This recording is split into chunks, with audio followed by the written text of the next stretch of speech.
Hello, hello, hello. Connor, Ben, Queco, Mistake, Harand, AC. Hello, hello, hello. Noel, hello.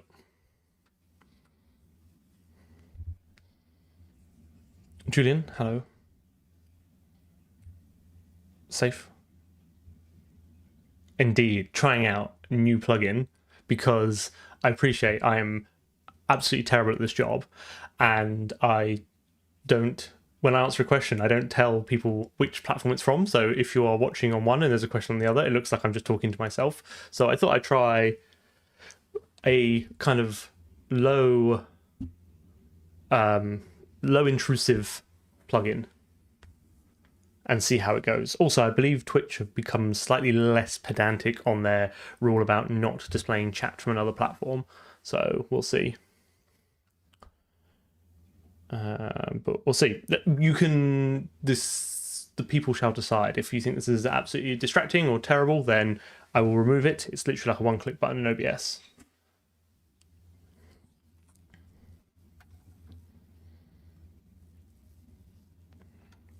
Because it used to be you're allowed to dual stream. Twitch would allow you to dual stream, but you could never stream at better quality on any other platform, and you couldn't display the chat from another platform. But I think they've realised that's absolutely ridiculous. Yeah, well, I'm not partnered. I'm affiliated. I'm not the upper echelon just yet. So is it now Queco and Harand can talk smack about each other without having to hop over to the other platform. So I guess that is, if anything, it's worth that. So hello, hello, hello. We'll see. Like because obviously like a large part of these streams is like text, So if all the flashing text and stuff is too distracting or it's too small or whatever, we can figure it out. I've also kind of somewhat given up on doing shorts at the moment just because it's just the effort. Like it's not a lot of effort, but it's just more effort than I really have at the moment. So that's kind of languished a bit.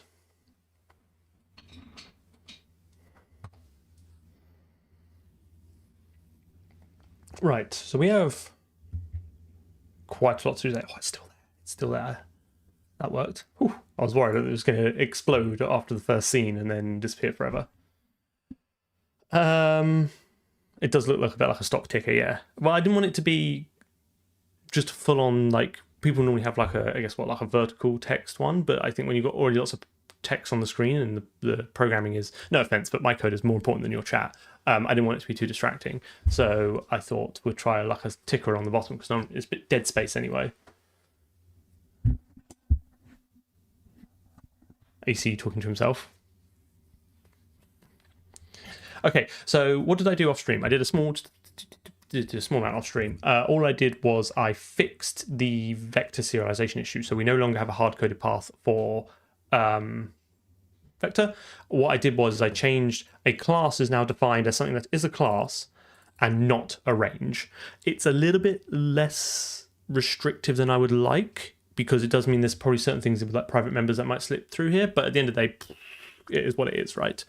We'll fix those as we come to it. So that makes the code super nice and simple now. And then I added a delete and duplicate button to the level editor. So now, if we run this,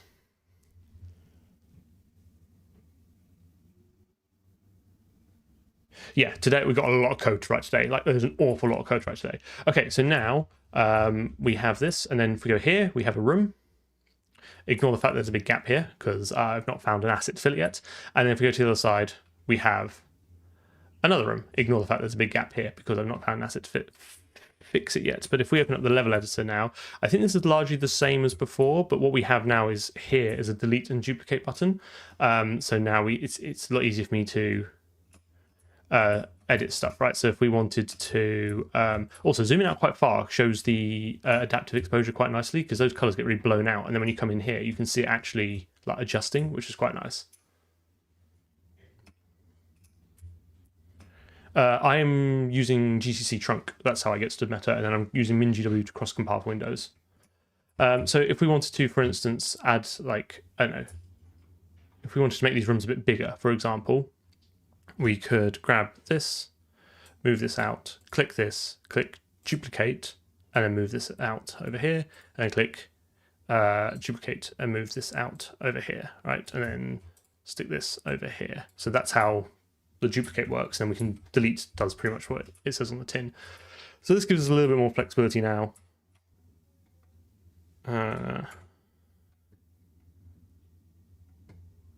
Yeah, I mean, my big philosophy on this is to keep it as simple as possible. So this is an asset pack I purchased for real money. I did not create any of this, but I'm just kind of using them in a simple way. And then we've got colored light in here as well, so we can change these if we need to. And then there's just like really strong white lights in here.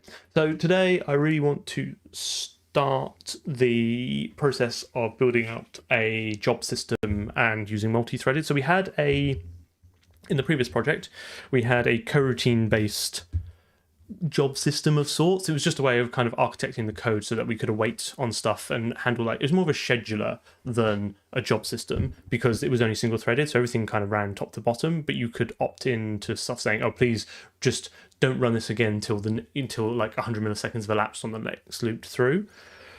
I want to take that and expand on it because I really want to use multi-threading for this project because I think we're going to need it, because when we have stuff like physics engine doing more work, when we have stuff like AI, that as in like enemy AI that needs updating, when we have, I don't know, skinning, well, if we want to write to multiple buffers, there's lots going on. I want to keep it like as simple as possible whilst also being quite powerful, so that's a bit of a challenge. So there's no I've had a little bit of a think about this before stream, right? Just because I wanted to make sure I had the rough idea of the architecture in my head.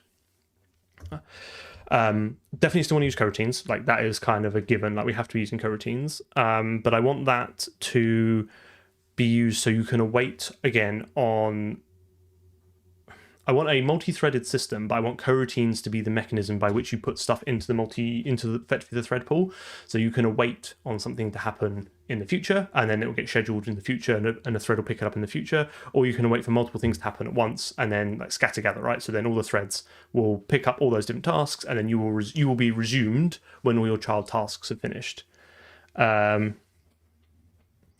How do I not get overwhelmed? I think that's such a great question, like, because this is very overwhelming. I just try and do like one thing at a time, and I try not do too much off stream, because by just doing one thing at a time, twice a week for a few hours, it very much linearizes my workflow, right? Because I know I have to stand up here and talk and try and attempt to be entertaining for a couple of hours a week. So I want to pick something interesting to do, and then I just, that kind of helps me figure out what I'm doing. And I don't like to run stuff over too many streams continuously. So this job system is probably going to take a couple of streams, and then we'll pause it, and then we'll go and do something else. And the goal each time is to get each thing to a usable state. It will not be the most optimal. It will not be even necessarily fit for final release, but it'll be enough to kind of make progress, right? And then we can just go back and just continuously iterate and refine. And that's kind of the philosophy here, is kind of we're aiming for good enough, right? So this job system, it won't have, at least to start with, it won't have like lock-free queues, and it won't have work stealing algorithms or whatever. It'll be a bunch of mutexes and condition variables and some threads, right? And it'll be enough to kind of get us going. And then after that, we'll just see what happens. I wish to make my own stream, but you would have one viewer. The advice for streaming, right? And I believe in this, is you have to assume your stream to no one, and you just have to start, right? Just start and assume your stream to no one. Because then it gives you quite good practice with very little, like, it's low risk, low stakes, right? Just talking to yourself. However, the best way to build up, like, streaming platforms are notoriously bad for discovery. The best way really to build up an audience is to build up an audience somewhere else and then port it over. That's what I did, right? I didn't start streaming. I started off doing YouTube video, and I still do YouTube videos, right? And that's built a bit of an audience there. And I was like, oh, I want to try streaming. And then that's how I kind of brought the audience over. Because like Twitch and YouTube are absolutely shit for discovery, right, on streams. So there's my 2 nuggets of streaming advice for you now that I'm now that I'm pro at this. Well, you want a content machine, right? So yeah, that's what I was doing, but before I kind of ran out of time, is you cut the live streams, you turn them into shorts, that then goes into the shorts algorithm, that generates people, then they find you, blah blah blah blah, and you can kind of double dip on the content, right?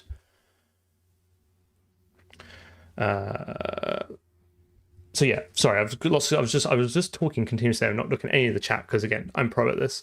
Very much like the previous system, but slightly redesigned, and then for multi-thread. So we're still going to have coroutines, but each thing, like we're not going to have a bunch of routine objects like we did last time, like one for the level and one for the physics and all that sort of stuff. I want like a top level, like macro architecture, right? Which does the input handling, does the physics update, does the AI update, does the whatever update, does the rendering.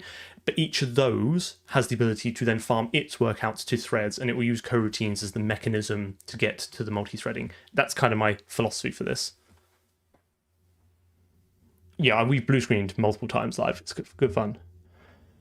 Fog, maybe, I don't know. Like, I don't need it. I'm only implementing stuff I need, right? That's again the core philosophy. If I don't need it, I'm not implementing it. Like, for instance, I guess a great example of this is if you look at my if we look at our vector class, right?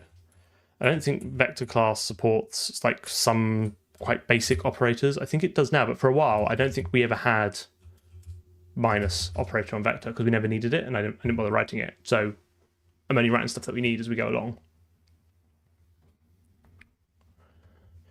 There's probably loads of visual artifacts. We'll fix them as we go along. Did I start doing shorts right after? I can't remember how long it took me to start doing shorts and I didn't have a particularly efficient system set up. I was just like, I should probably start cutting these up. I can't remember exactly how long. I don't think it was too long. But yeah, I can't really remember. I've kind of run out of steam a little bit on it though, just because I think I've got 7 scheduled, like 7 unlisted in YouTube. I just need to give them titles and start scheduling them. But yeah, a couple of months in. What I want is a bigger backlog, so that because all the algorithms favor consistency, especially shorts. Like I want to be doing a short every other day, and then when I consistently do one every other day, I get more and more views. But as soon as I stop because I know I have time off or something else comes up, like views can dip. So I want to have a big enough buffer that I've got a bit of like a week or 2 leeway. So even if I have to drop everything for 2 weeks, I can still keep going.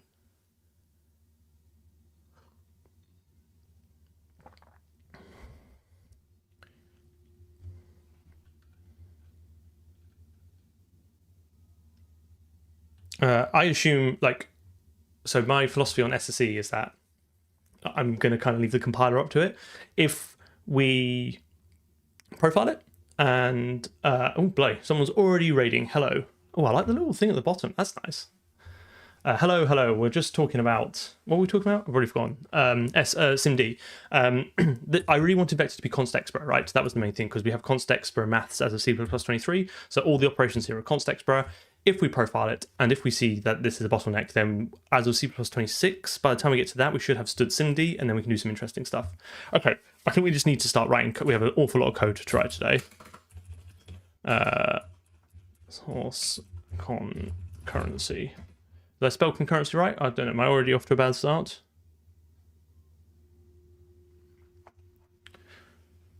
Yeah, I mean, there's loads of stuff we can do, but I just don't need to do it now, right? Right. Yes, we're right. We're just about to start. Okay, so let's do. So I'm a big fan of primitives and building things up in layers. So we're going to start off by building a thread abstraction, and then we're going to build a thread pool. Then we're going to build some other abstractions. Then we're going to do some coroutines. If we get onto coroutines today, that would be a plus. But we have to write tests. So let's see. Let's do thread.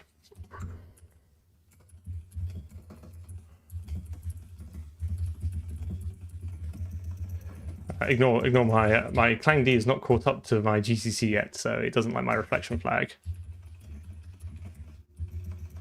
So something like this, right? So I want to build up. I don't want to just use stood as your thread because I think we're going to need more advanced threading capabilities than just stood JThread gives us. That being said, we will start off with that. There is a situation in the future I can see with some of the stuff that I want to do. That means we have to throw the standard thread out the window and just use create thread. But for now, I think we can get going pretty good, right? Let's start. So include thread, stood JThread thread.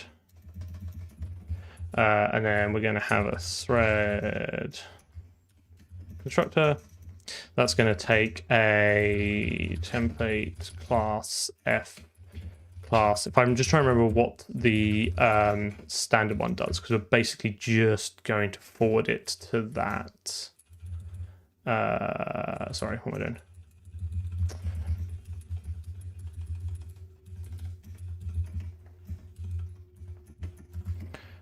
F args, and then we're going to have thread stood forward F.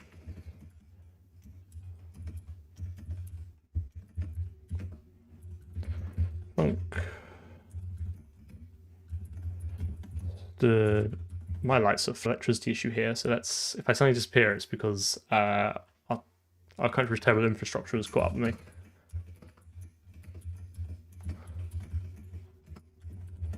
Okay.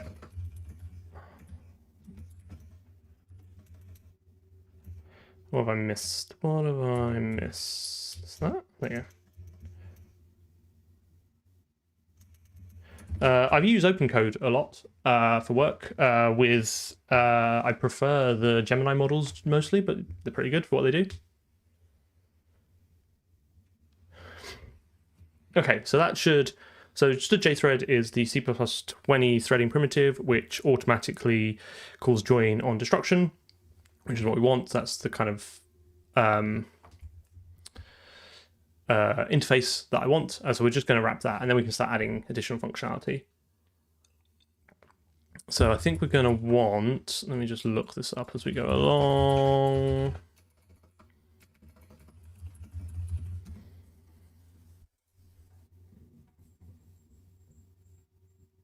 So I think we're going to want something like stop token,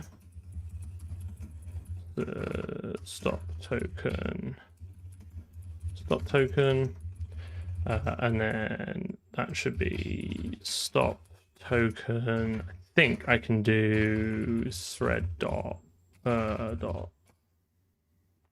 is it not thread dot? How do I get the stop token out of the JThread? Get stop token. Yeah, stop token. So this will allow us. So stop token is a C++ primitive that allows us to basically signal the thread to stop. It won't guarantee the thread stops. It doesn't call like pthread kill or whatever the Windows equivalent is, but it will allow us to signal it to stop. What I'm trying to work out is if I want. So basically, the way JThread works, right, is you can optionally have in your F a stop token. I wonder if we should just require everyone to have that as part of their function. C-string view is coming probably in 29. You have to speak to Das Candy because he is on Discord because he's writing the paper for it. Do we want to request everyone use it, or I guess is it? What I'm trying to think is it part of our API if we can request to stop to force a function being passed in to use it?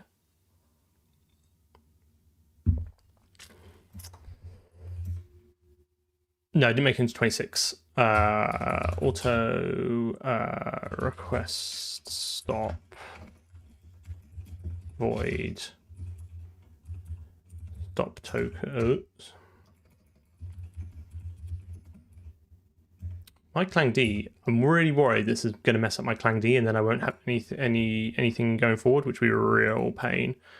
How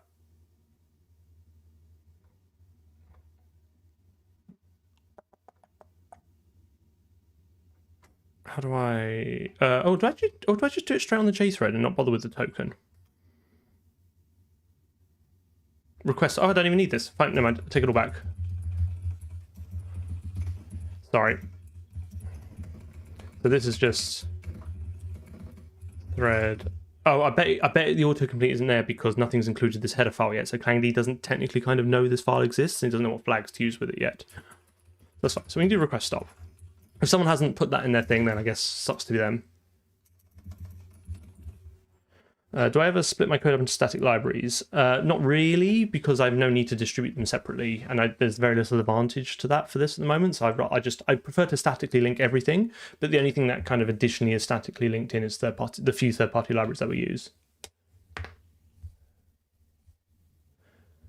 No,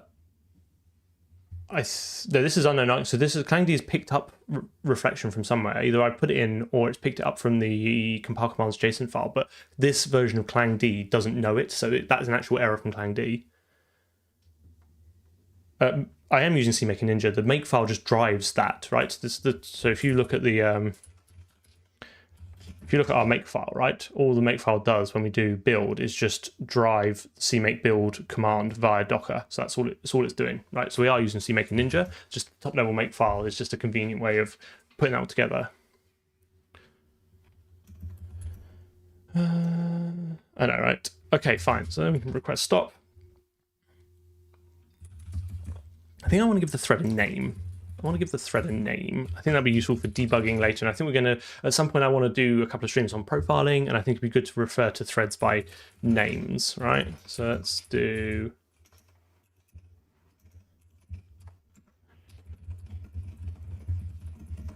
So I think the first thing when you create one of our threads is you're going to do the string view name, right? And then the string name, and then name, right? Okay, and then we should be able to do auto name const the string view return. Is it going to implicitly convert those? I think it will.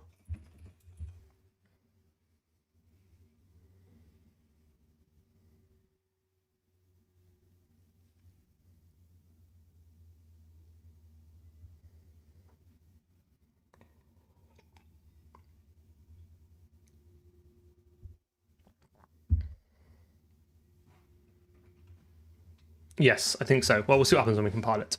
And then we're going to want auto toString to work with our custom formatter. That string include format. And we're going to do return std format thread. Like that, and then we're going to steady, and then we're going to do name, and then we're going to do std this thread get ID. So that should be enough for that. So we should be able to print that.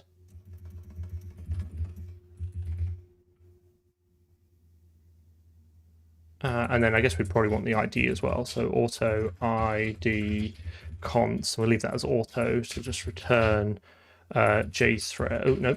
Sorry, thread.id, or did it still get ID?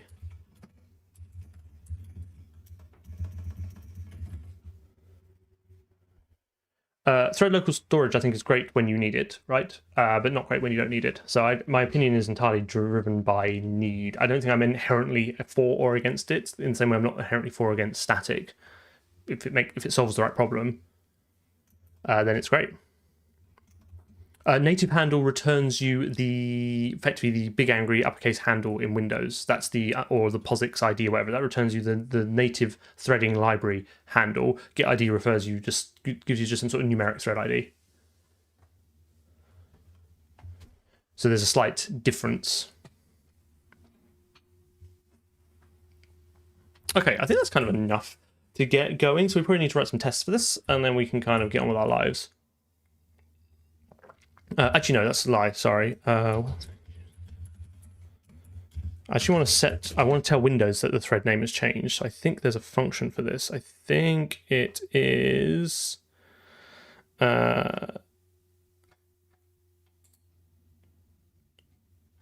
to set a thread name in native code. We want to use. No, there's a better way of doing this. There's definitely like a function you can use. I'm sure there's a function. Set thread description. That's what I want. I want this. That's what I want. So what header do I want? Is that going to exist for me? Hash include process threads API, a classic. And then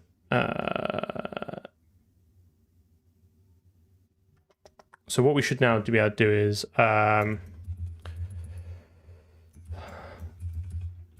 hash include utils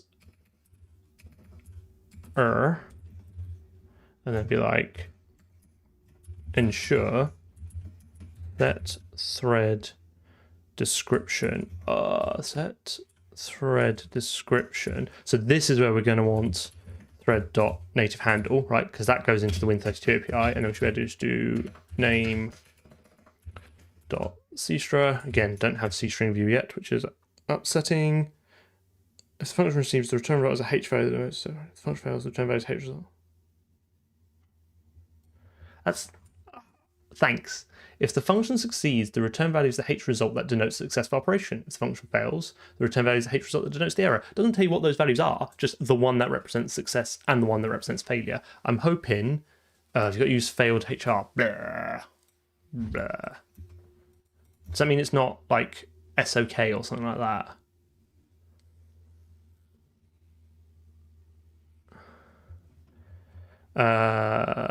Ooh, is it a wide string? Oh, it is a wide string.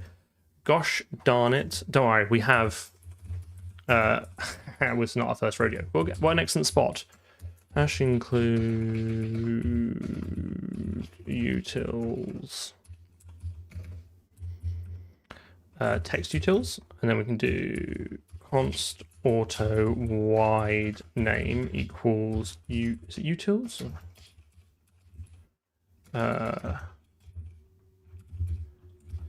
Text widen. Text widen name.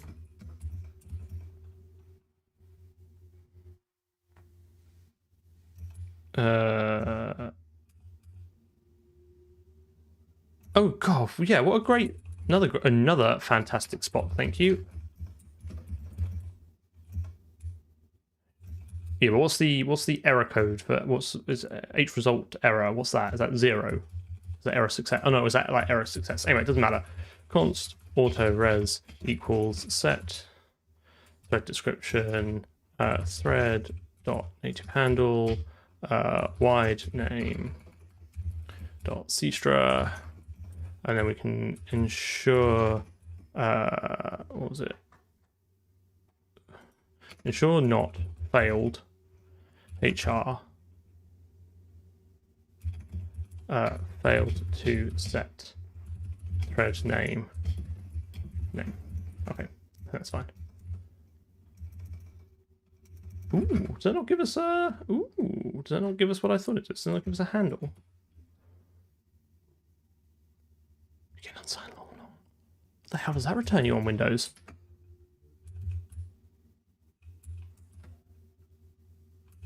Yeah, but what's... I think it might be confused with GCC. I'm hoping that might just come out in the wash when we build it, because I'm pretty sure that should be a handle.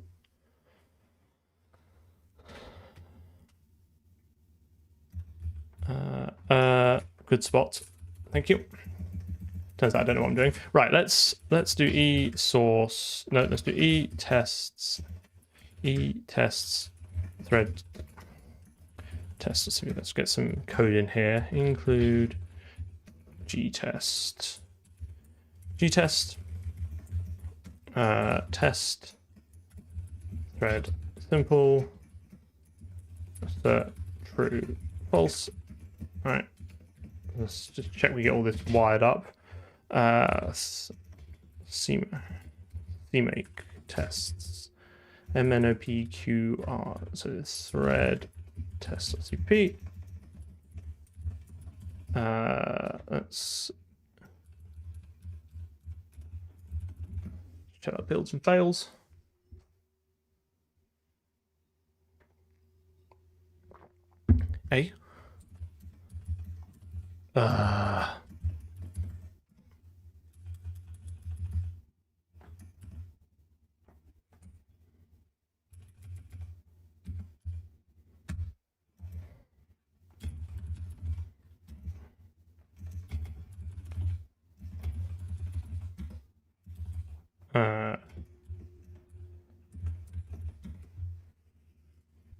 Sorry, I'll put test instead of tests. But I mean, this file might actually only have one test in it, but I normally anticipate there be more than one. Okay. So let's see what happens when let's just see if we can include concurrency thread.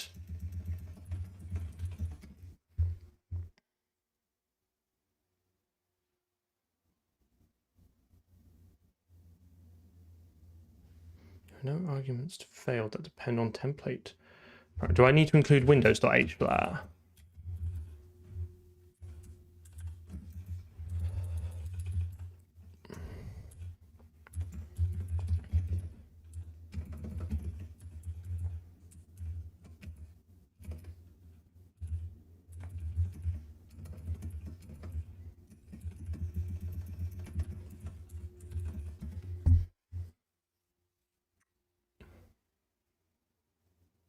I mean, it sure does accept all my code. Okay, fine. I don't know why it doesn't like that. But oh, it's a template, so it's not instantiated yet, has it? Of course. Not guaranteed to give me a compiler error until it actually instantiates it. It's fine. It's fine. It's fine. It's fine. Let's do.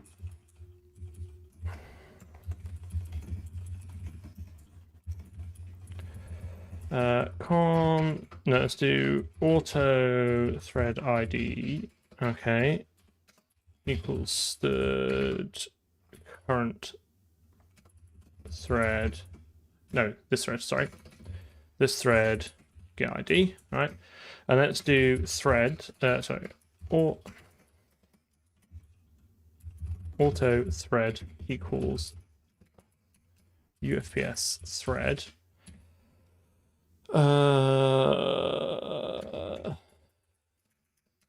Thread ID.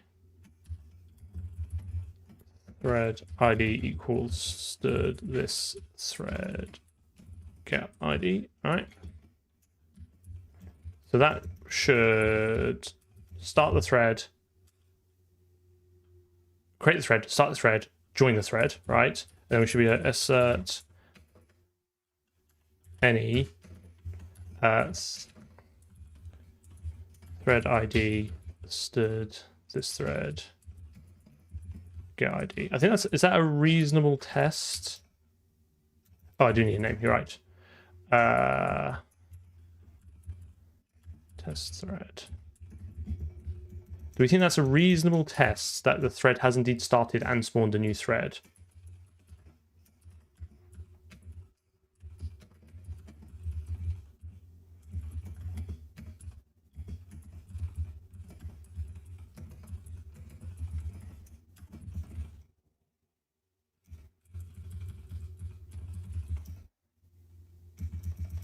Do you think that's reasonable?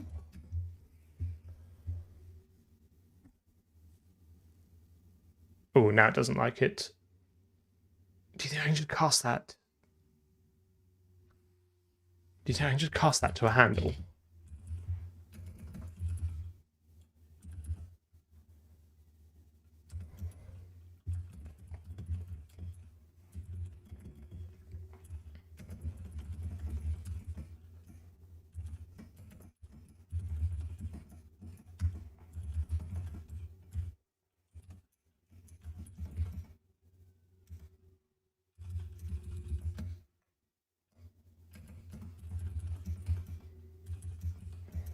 Might need to reinterpret cast, actually, think about it.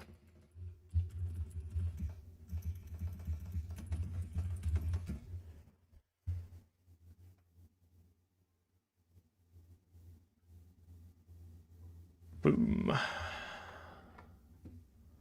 Failed to set thread name. It does not like that. I suppose I could get it to give me the res. It didn't say it's going to give me what the error is.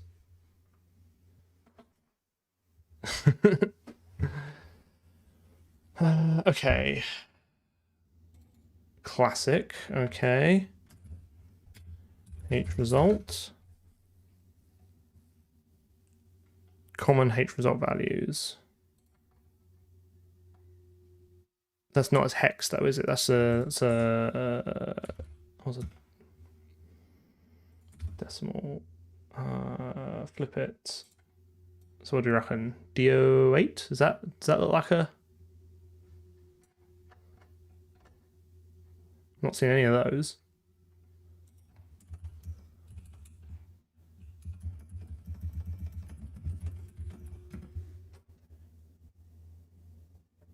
I will in a minute. I'm just trying to get this working first.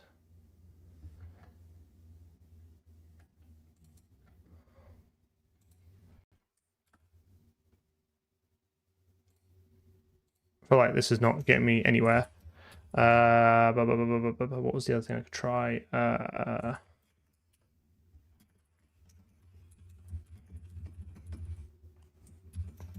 Don't know if it's actually guaranteed to work. That doesn't say in the docs that returns anything. Win32 C++ thread native handle to handle. Let's see what this is. I have some experience with ARM. It's been a while since I've looked at ARM, but I have looked at it before.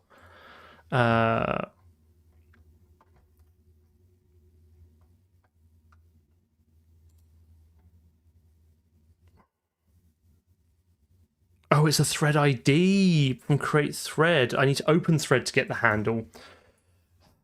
Fine. So that would be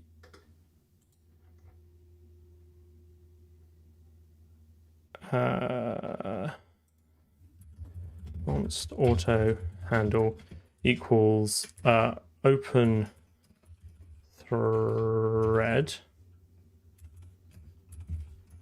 What's my desired access? I want like the most basic one, right? Or just like read control. Don't need to inherit any handles, and then the thread ID will be thread dot native handle. Okay, fine.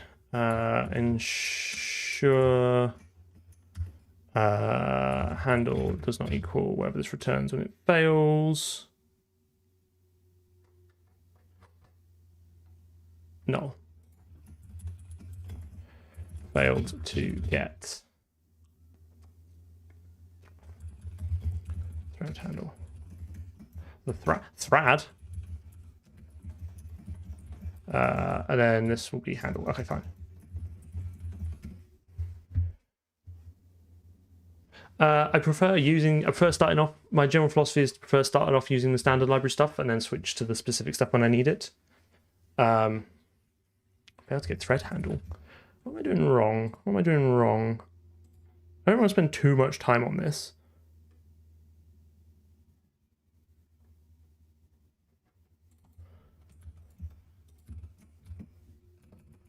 What if I just do like thread all access?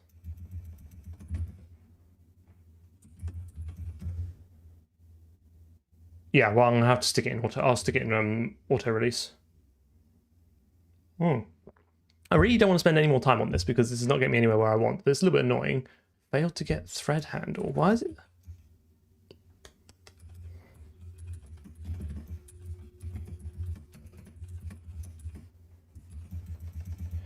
We could just create thread this. Oh, but then if I use create thread, I'm gonna have to create like a trampoline and all, and then copy all the arguments into a tuple, and then. So like JThread does give us a lot of niceties. I'm not gonna spend too much 87. Okay, last. I'm literally not gonna spend any more time on this. I'm happy to just not set the name on Windows and take out tickets to come back to it.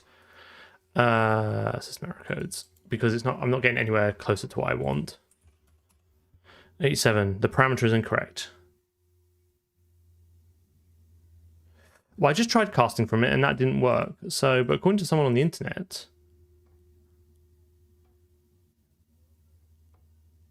maybe they're wrong. Okay, fine, whatever. Like, this is not getting us anywhere. So what I'm going to do is I'm just going to not do that for now, and we will come back to it at a later date because it is not. For now, it's not blocking our progress.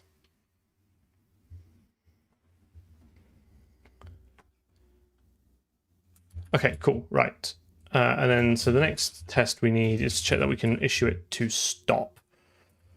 Right. So test thread stop.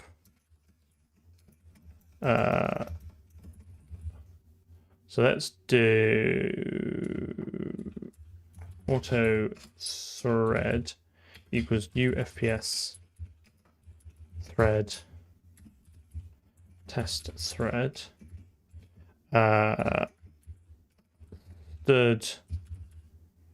stop token. Then we do while stop token dot stop requested. While we've not stopped requested, third this thread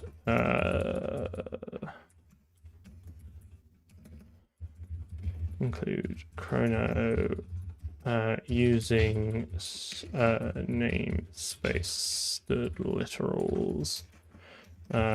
This did thread sleep for, I don't know, 100 milliseconds, so I can absolutely peg it. While that, close that, close that, bish bash bosh. And then we'll do, make sure it actually has iterated a couple of times. So we'll just sleep this for like, I don't really like sleeps with tests with sleep in, but I think it's useful to check this. Actually, I'll tell you what we should have here is auto counter equals 0u.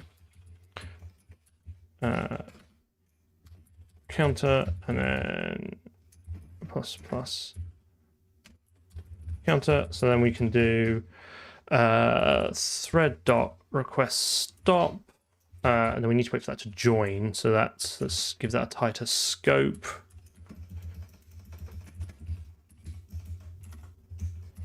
And then at the end we can do assert greater than, which counter 0u. Let's just check that counter went up. I think that's what we need to check, right? Because it'll either run indefinitely or it won't.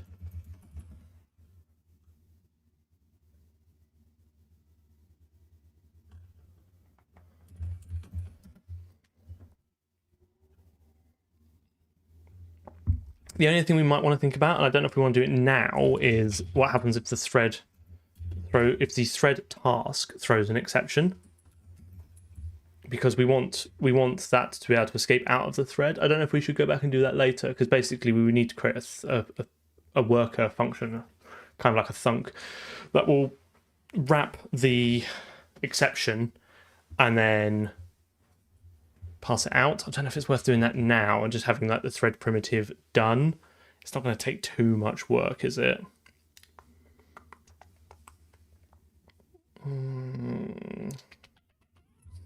Let's have a quick look. Still accept, and then we're going to want something like auto thunk void template class f class dot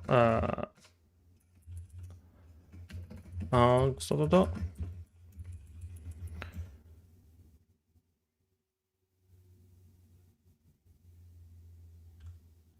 Yeah, okay, fine. So let's do, it's basic, sorry, schoolboy error, absolute full. That, and then F. Actually, do I even need to do this, or can I just do this from a lambda? I think I don't even need to do this. I think I just do it from a lambda within the main one, right? Stood exception pointer. Exception. All right, and then that will default to a null pointer. All right, and then no, we are going to need it because I can't wrap this here. It would be really grim. It would be really grim. So actually, I take that back. I'm going to use a private method for this. Also, sunk void.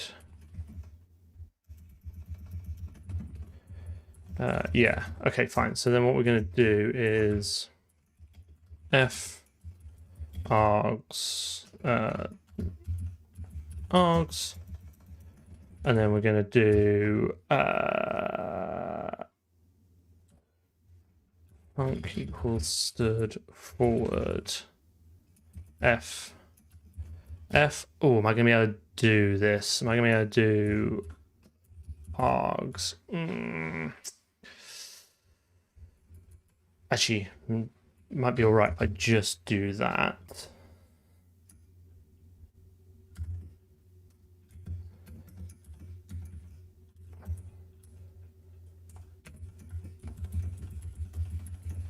Forward args.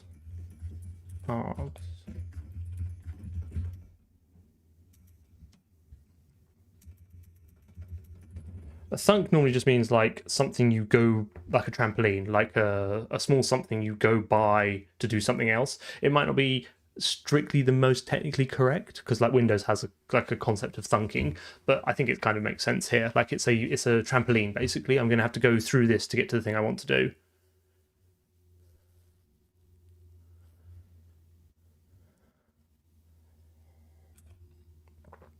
And then immediately invoke that. Oops. I might actually have to have args like that, right? Yeah, that's what I want, isn't it? And then that will have access to args, and then from here I can do stood forward args.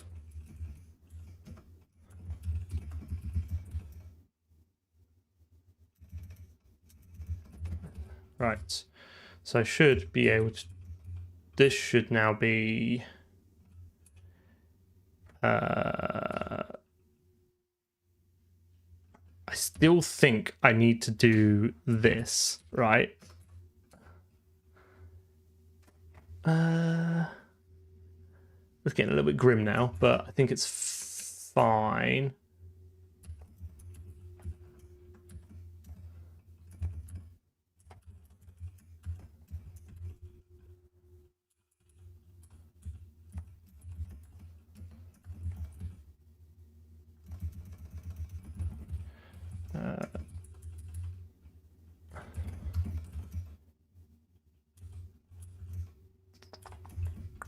What am I missing? What am I missing?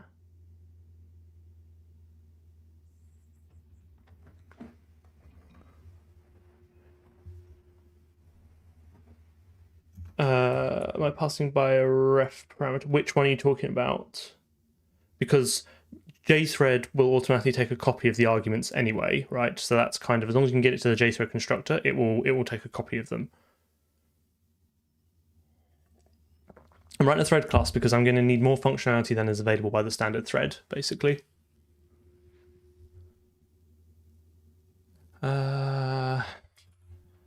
Capture default must be first. Oh, okay, fine.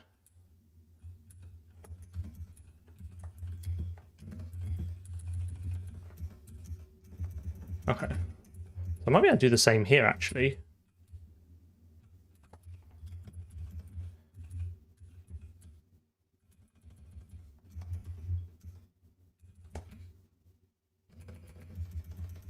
Let's just see if that blends. We've got some tests to check. Like me thunk. What was it not like about me thunk? No matching call for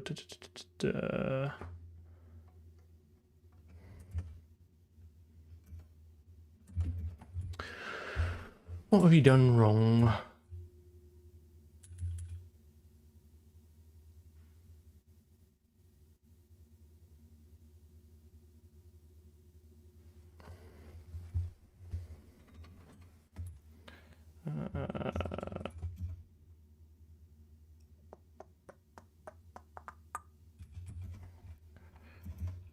Do I even need that? Let's just keep this simple, right? Let's just do stood.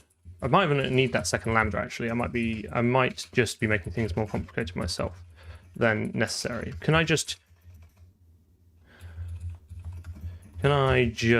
invoke this here?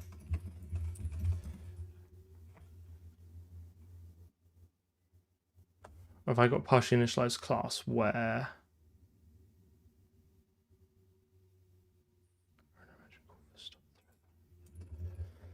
I'm kind of confused because wasn't this working before? So what have I done wrong? Problem is I can't make it static because I need access to I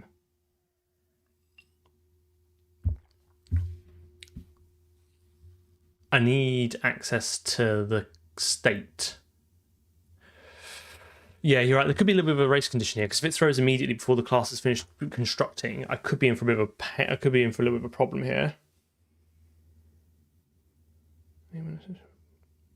Yeah. There's no like deferred. There's no like deferred starting of a thread, so this might not work. I suppose yes, that is one fix, right? But that's not going to fix whatever other issue I've got is, right? So at least those will be fully constructed first. Excuse me, that is true. I can't work out what's going on here.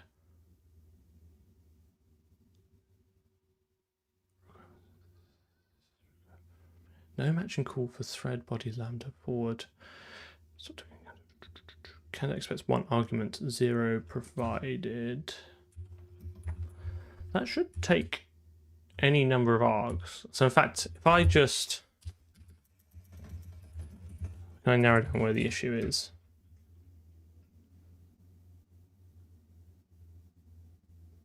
Yeah, okay, fine. So what doesn't like this? I'm passing to the thread forward. So this should take an F and some number of args. So why is that not forwarding them on? What have I missed? Because the error seems to suggest you don't need the arguments if you're not using them, and I'm not using any arguments, right? That makes no difference. This is still a lambda, right? Like those are both lambdas, so I don't think that's the issue.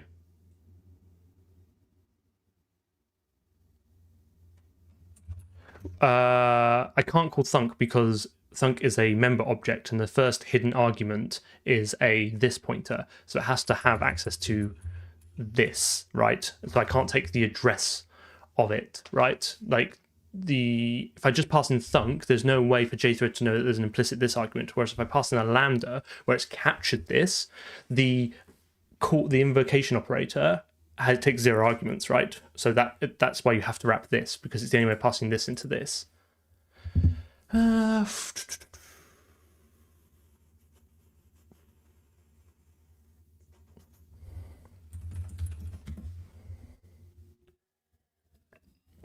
didn't think I'd spend so much time writing a thread class, but here we are. Which argument is right? So let's just go through this. An instantiation of thunk for args with f equals thread stop test body lambda stop token. Okay, and args equals. Why is args empty? This is the bit I'm misunderstanding. Do I need to do args like that, and then just capture f, right? And then no, because I can't. It's not immediately invocable, is it? It has to.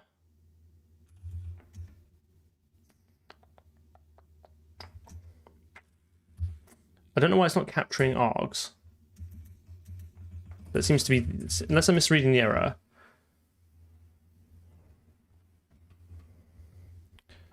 I'm copying the references inside the lambda. Well, no, this should capture the surrounding scope by reference, right? And then I guess that would decay it to rather than a forwarding reference. Maybe this won't work.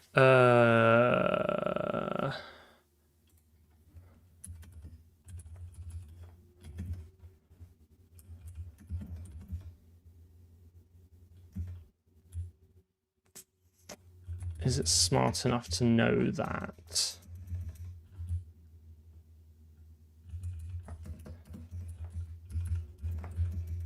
Probably not. Because again, I'm not invoking it. No. Okay.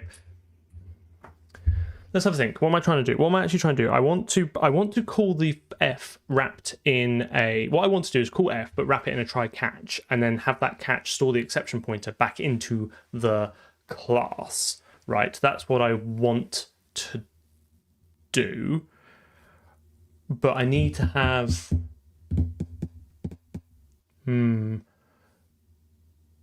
I think this is going to be racy anyway, right? Because that would be within the context of the thread. So I don't think you can have an atomic exception pointer. So I've got a feeling this is going to be bad times anyway. I might need to think a bit more about this. No, never. I'd rather have less functionality than bad functionality.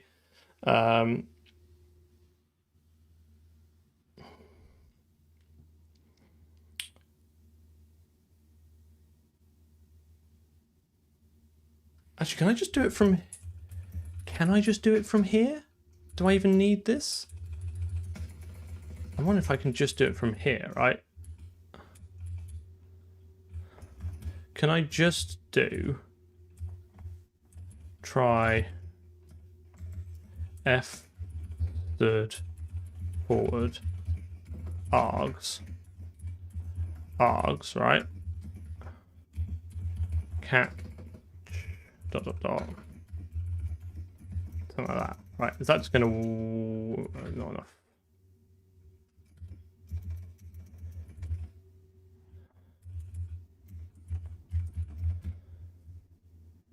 Oh, could... Yeah, that's possible, yeah. Scope. I think this might work.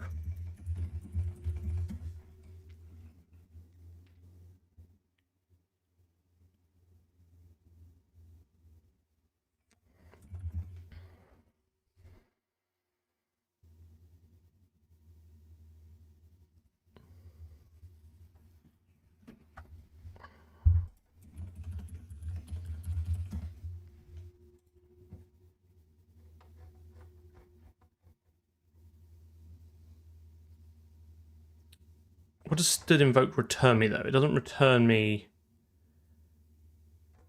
Stood invoke gives me the return value, right? So I don't see how that saves me, because I still need to pass in a callable into thread, right? I'm kind of surprised. This is the same issue as before, right? Which is really interesting. I don't understand why this is failing to capture everything. What am I... Can I do args equals stood forward args? Can I do that? Damn.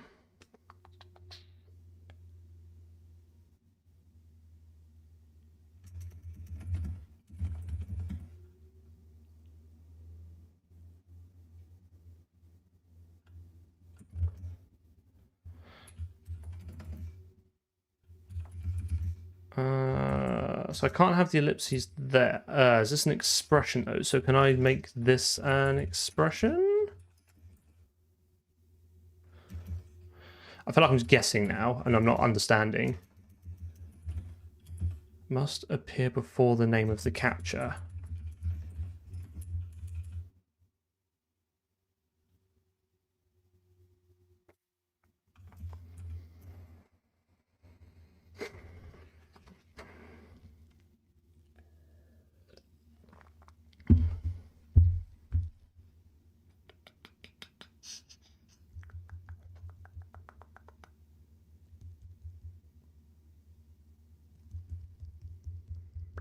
cursor and cursor. Template, the JThread constructor. Oh, I think I see what you mean. So I then need, hang on. So you're right, I need to forward on the, I need to do stood forward args, and then this needs to have here args, args.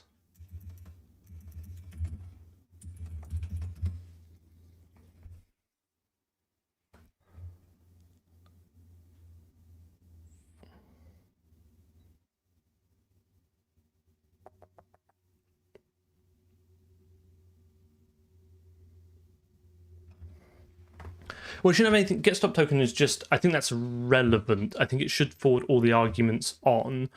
So this is providing it a callable with that many args, right? So thread will construct with a function. So this is now my function. Yes, okay, fine. And I will then unpack all the args into it. I'm kind of surprised this doesn't work. I've been surprised by quite a lot so far.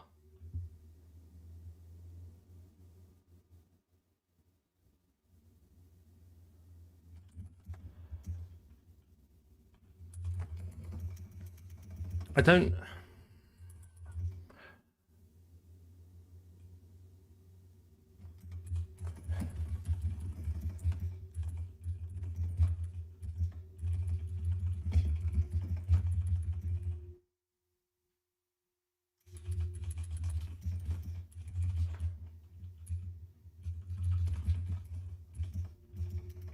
Is it getting confused between the two deduce types?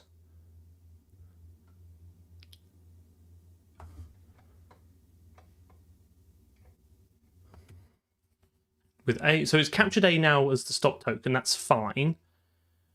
So now, what's the actual error? There's one candidate. No matching call for test body lambda. Have I got a name clash?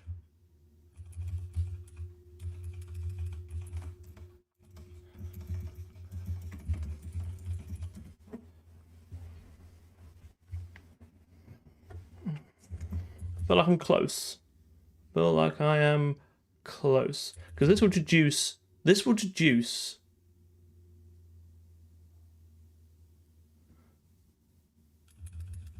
the same as this, right? And in fact, we can see that here. We've got, I saw it somewhere. I'm sure I saw it somewhere saying A was equal to that.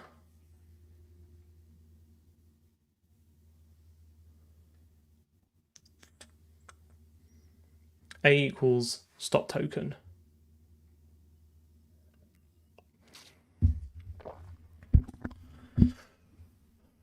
Static JThread create.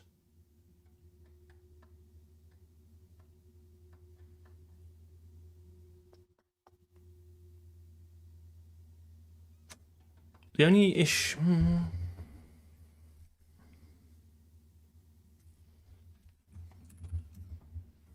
Yeah, but the decay is needed because when your thread and JThread start internally, they take a copy of all the arguments. So they will construct a tuple of decayed args, because that's the only way to strip the reference off, and then it will stick those on the heap, right?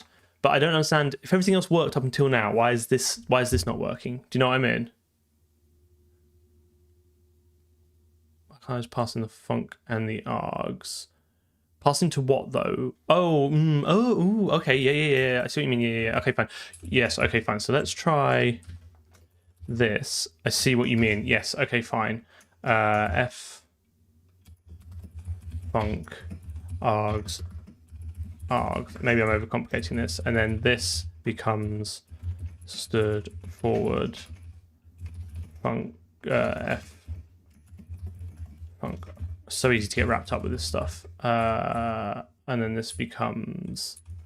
I'm worried there's technically shadowing there, but I think that's fine. I see. Yes, because my new invocable just takes the same 2 arguments. Oh, fuck's sake. I'm missing something really obvious, like really fundamentally obvious. Expects 1 argument, 0 provided. I don't understand why is args empty? Why is args empty? This is actually a very lightly coloured pink shirt, but it's just with the lighting and everything. I think it kind of looks, it's quite faded as well. What am I missing? What am I missing? Like, because I've been doing this for like an hour now, and I'm not even written a bloody thread class yet, and I'm getting grumpy. Why?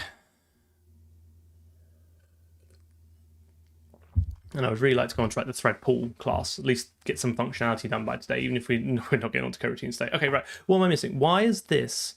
Why? Right. Why is args empty?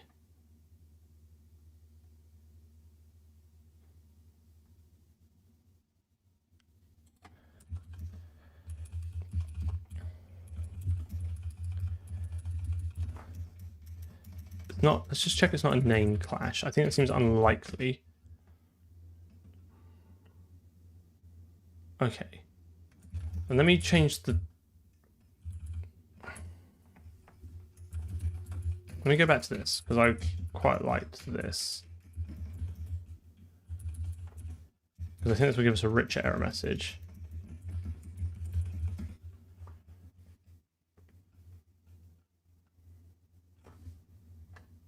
Interesting. Args. Why is args still empty?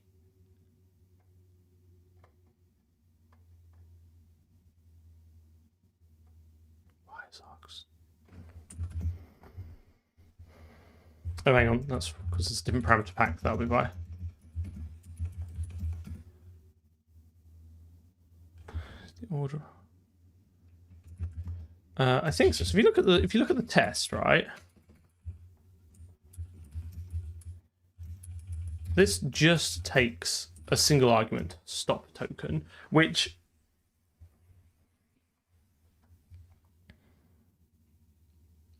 is it because it's stop token? Because that's handled as a special case to thread, to JThread. Yes. Okay. You're right. It's because it's deducing args as empty because it has a special case for stop token. Yes. Okay, fine. So that's.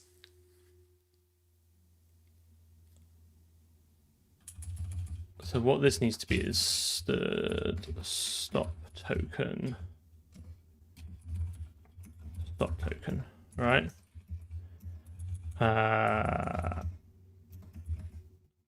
Nope, hang on.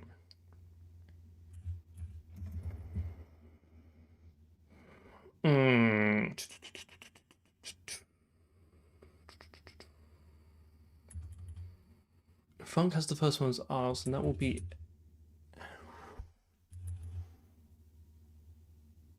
No, because no. Why? No, that doesn't make any sense. Like because my args. This is just in this class. This shouldn't reduce this to empty, right?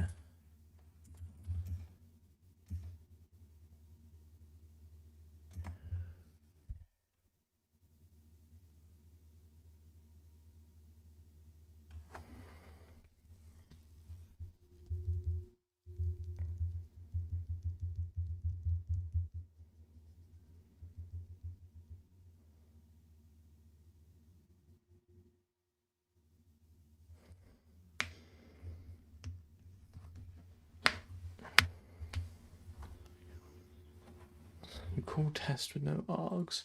Oh, I guess, is this because I'm expecting the special behavior of JThread to kick in?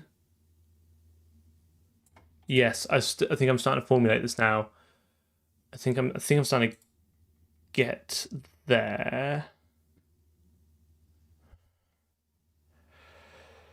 But hang on, does this work normally then? Where's the magic? Is it in the JThread constructor? Does the JThread have a partially specialized constructor which accepts a stop token?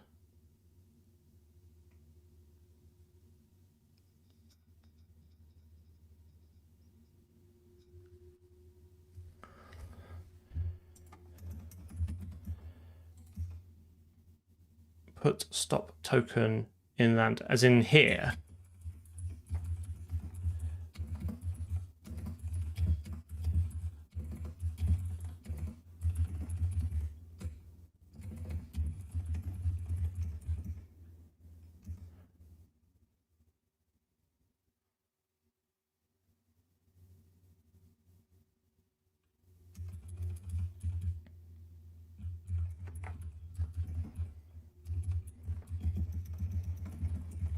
Won't this then make the first test fail?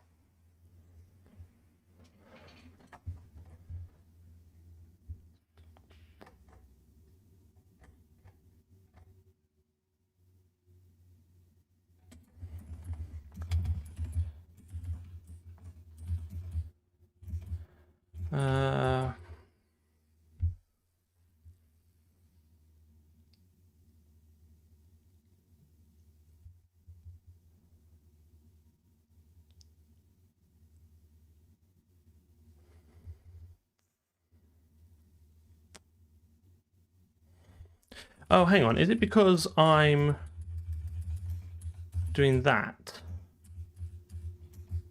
Can I...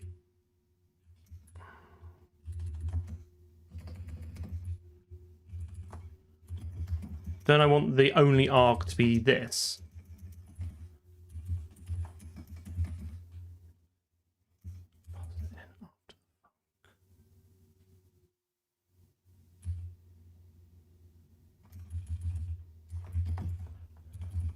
I wonder if it's because hang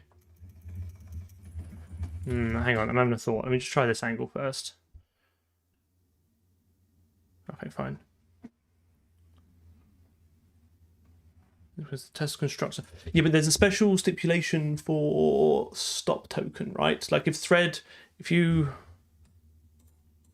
look at the constructor, right, it basically says it'll take some number of arguments, but then it says the new thread starts by executing this if that is well formed, otherwise it does this. So if it's well formed to forward get stop token. So am I missing that? I wonder if I need to recreate that. Put a stop token after the lambda before the args for thread. You mean here? So do I do thread dot get stop token, right? Even though it's not finished constructing it.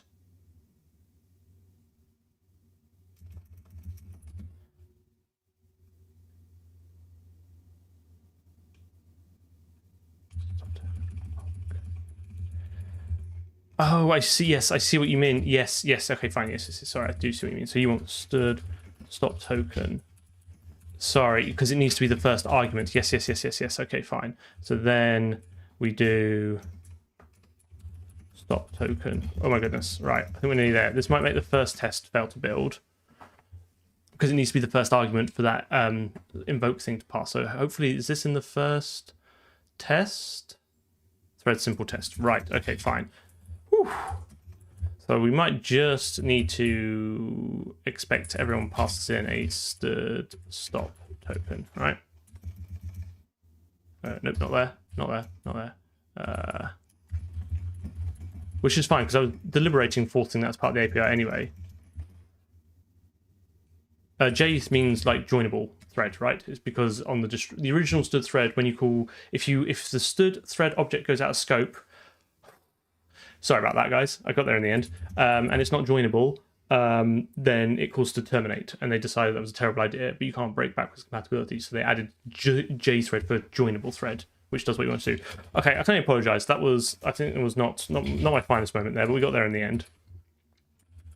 Now I can actually finish doing what I want to do. So now we should be able to do exception equals stood current exception, right? And then we can do auto exception const stood exception pointer return exception.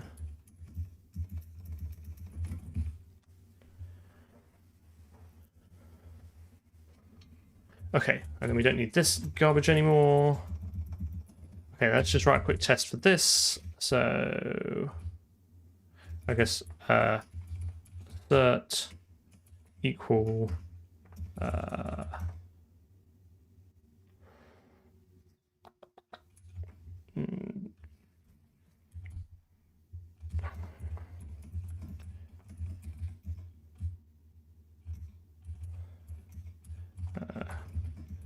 I may have to manually add the join method here, which is throw exception. Let me just think about how I'm going to do this. So thread stop token throw one. A terrible exception to throw, but what are you going to do? So that should catch it, and then I should be able to do that not equal thread dot exception null pointer.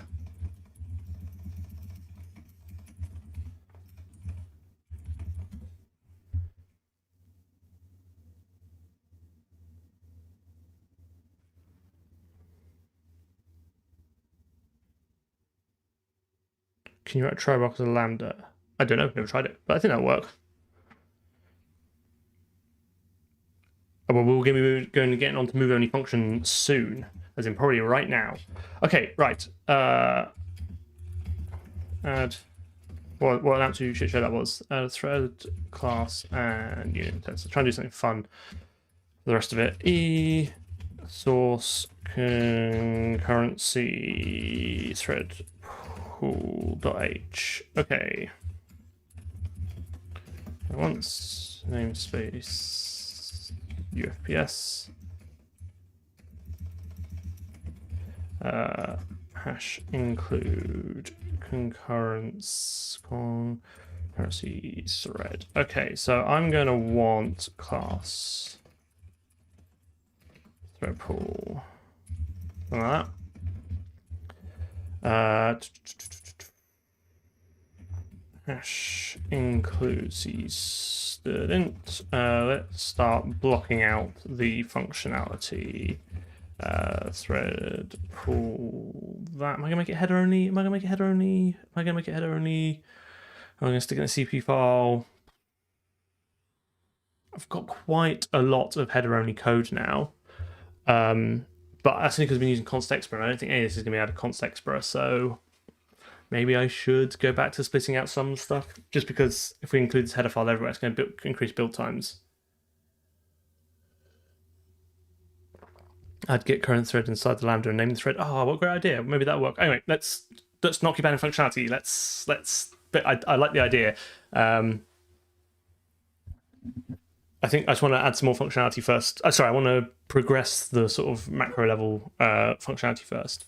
Okay, let's do thread pool stood uint32t worker thread count. So num workers, worker count. The hard part. Names is the hard part. Okay, and then we want to do. I suppose we could do auto worker count const the uint32t. Then we do stood uint32t worker count. And then we're going to want probably a vector of threads workers thread workers. Because this will have some functionality into it. I'm basically going to call the JThread hardware concurrency, whatever it is, the gubbins that gives you an approximation of how many threads you can have, like hardware threads you can have running, and then I'm going to pass that into this. And then later on, when we come and refactor this later, I will do proper profiling of the CPU, like check if there's any performance or efficiency cores, only use the performance cores, probably pin the threads to those, blah, blah, blah, blah. Again, basic functionality now. Yeah, that's why. Okay, and then we're going to want something like, let's do this. Let's do hash include functional. Let's do using job equals stirred move only function void. And then we're going to do auto add job void, and that's it. So you can push jobs, you can add jobs to the thread pool, right?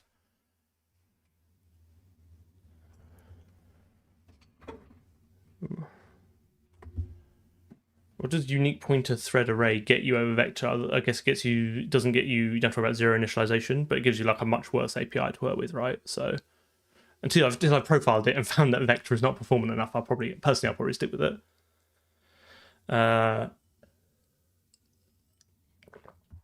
Okay, let's think. And then we're going to want some sort of concurrent queue, right? So we can add jobs in and workers, and then we're going to need some sort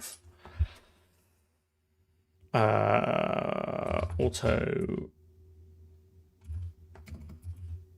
worker, something like that. Like the thing that the, I guess, like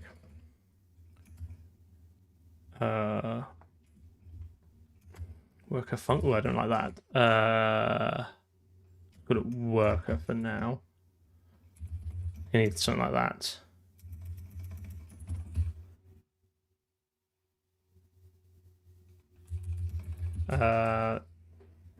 I think he's going to push jobs into this, right? I think that's kind of fine. Like maybe we can have, if we find that we have to keep adding lots of jobs, then yeah, this can take a span of jobs and push them in. I'm just trying to keep the API simple for now. We can always add to it later.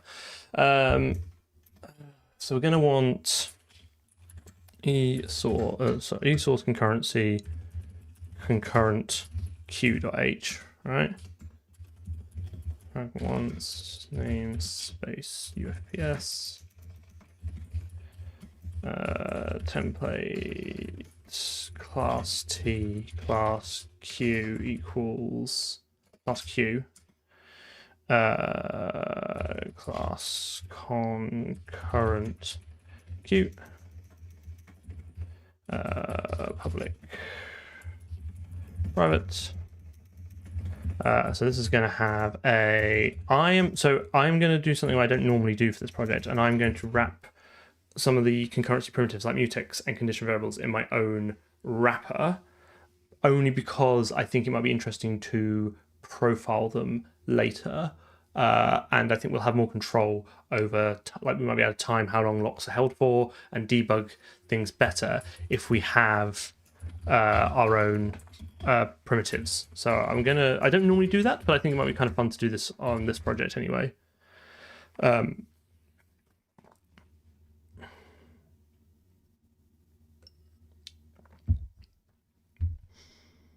I don't want a semaphore, do I? Because don't I want to be able to signal threads to wake up when there's work available, but only one of them because they can only take the top off the queue?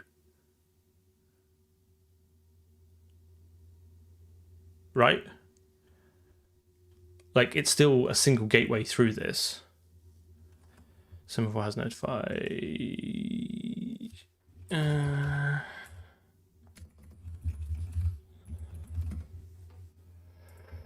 Does semaphore support stop tokens though? Because condition variable any does. Atomic weight is also a good shout. I think I want to stick with condition variable because I want to be able to wake up the workers when either when there's work available or they've been signaled to stop. I'm not doing lock-free programming though, so I still think I want condition variable. Again, like we can refactor this later, but like my mind normally goes to mutex and condition variable, and then so there is no weight or anything on the counting semaphore or the binary semaphore, so I don't think that's what I want. So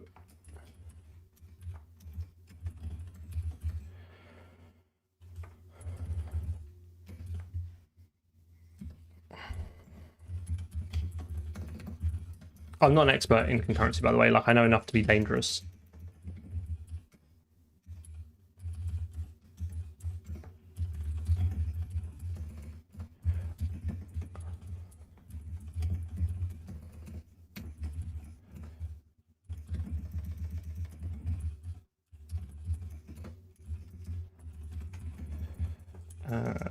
We could actually template this.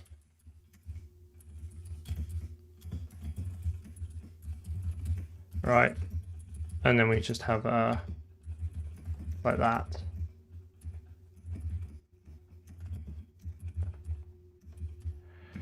Auto lock void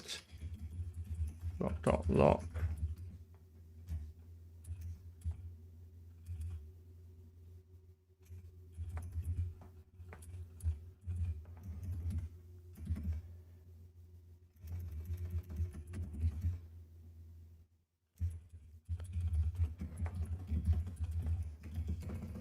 Unlick, that's got bad vibes.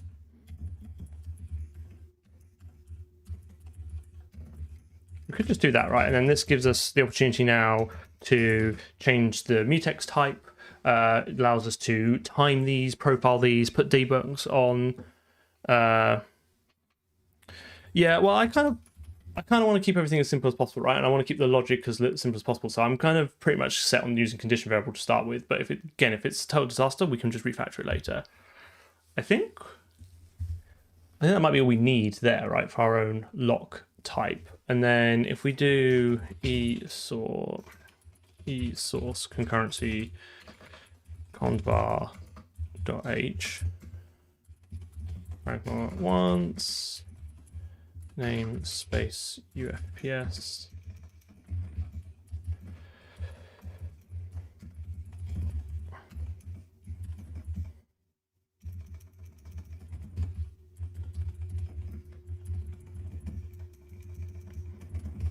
We do hash include condition variable std condition variable any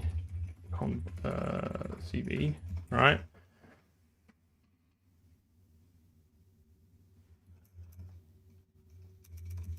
Problem with the condition variable here is how easy it is to miss items that get pushed when your queue is dealing with items. Well, no, because there's just the next tick pick those up, right?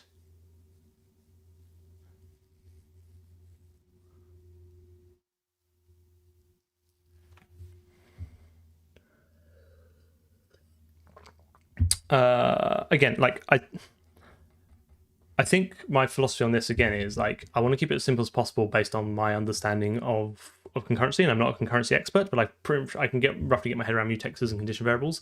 I'm not saying semaphore isn't better or worse. What I'm saying is I want to kind of get something going that I understand and then profile it and then implement it later. This is kind of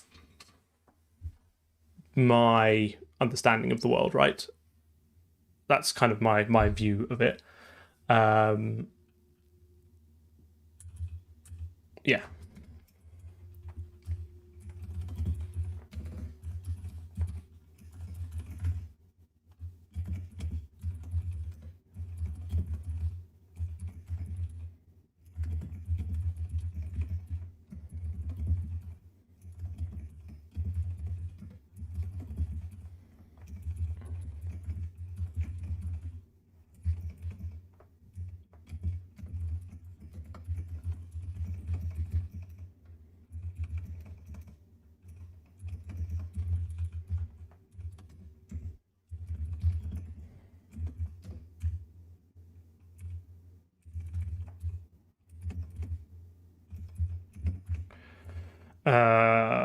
This will need to be a template, right? let's take a T lock, because then we can pass in unique lock or something like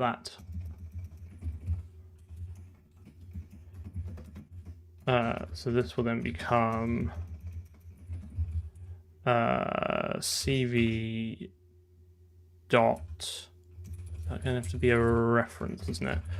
CV dot wait lock stop token. Then I'm going to need a lambda, aren't I, for the spurious wake up.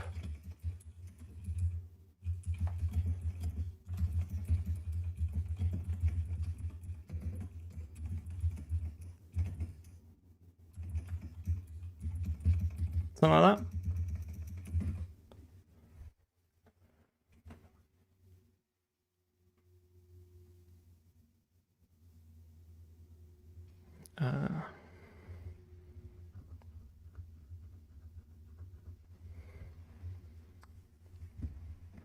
Condition var as transient. If it isn't waiting on activity, it will miss it.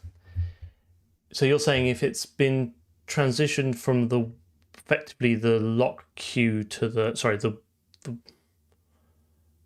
from the first queue where it's waiting to the notify queue to the waiting to grab the mutex queue, then something will happen in between. Yeah, but if I'm just looping whilst there are jobs to be done, right?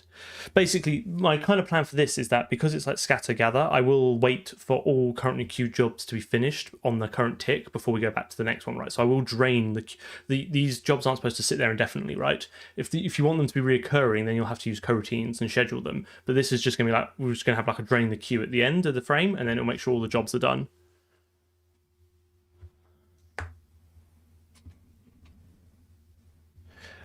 Let's just see what we get, right? Like, I think this is I think part of this is a learning experience for everyone, right? Like, like I said, I'm not a concurrency expert, but I'm willing to learn as we go along. I appreciate the input from everyone. I think it's really good. I think I would probably have to go away and read a bit more about it. Exactly, yeah. The thread pool is there to service one tick, basically. So, but work can still be happening whilst that thread pool is being pushed with work, right? So it pushes some work, and then it pushes some work, and pushes some work, whatever. And then at the end, we make sure it's all done before we call render, because then we'll have the absolute state of the tick, and then we'll go back round.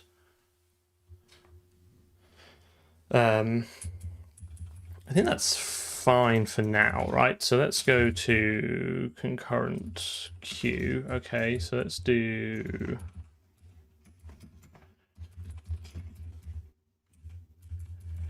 concurrency lock hash include concurrency. Oh, what have I done there? Why have I named it like that?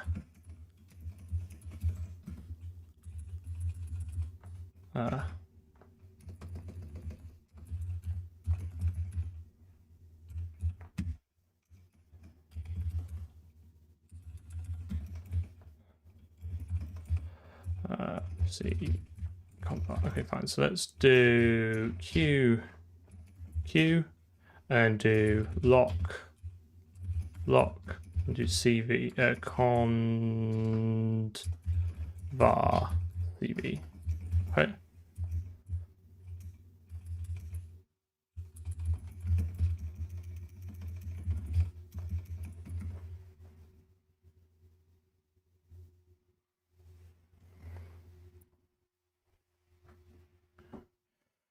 Yeah, but I don't want to be kind of scheduling threads to run in the future, because that's really heavyweight. I want to use what's it called? Where you yield yourself, right? I want to be able to lightweight threads, right? I want to use coroutines for that. I don't think that. I think that might be too heavyweight for what I want. Okay, right. So let's do auto. Let's also hash include atomic. Let's do and hash include C student, Let's do stud atomic count.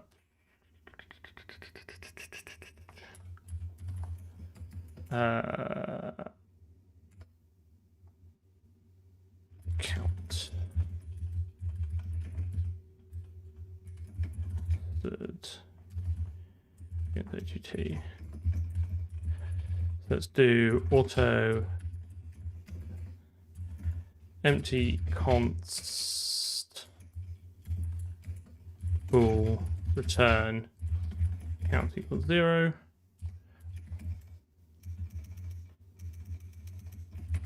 Probably committing some sort of heinous concurrency sin doing this.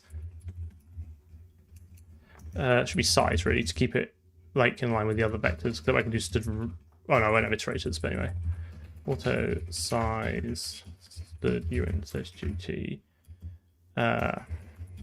const return count.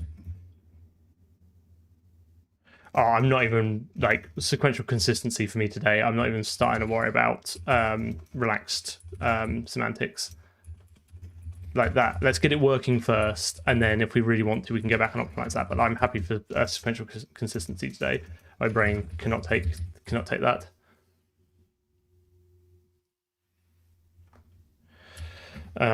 So those are the accessors, aren't they? So let's do auto top equals. Oh, this is going to be. Oh, hang on. We're going to be careful here. So we're not going to be able to return a reference. We're going to have to return a new copy, right? There's no way you can have a reference to some thread. So I think I have to do T, right? And then do const auto lock equals stud. Can I do scope block on my own custom type?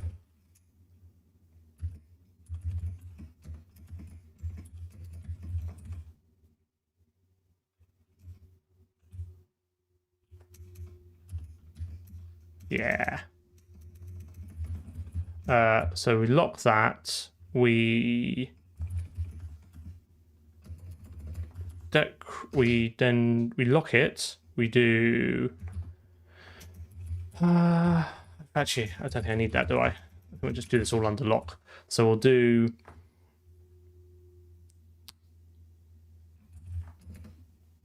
Minus size atomically, even though we're under lock, but sure, whatever. And then we'll do auto obj equals q dot pop return obj.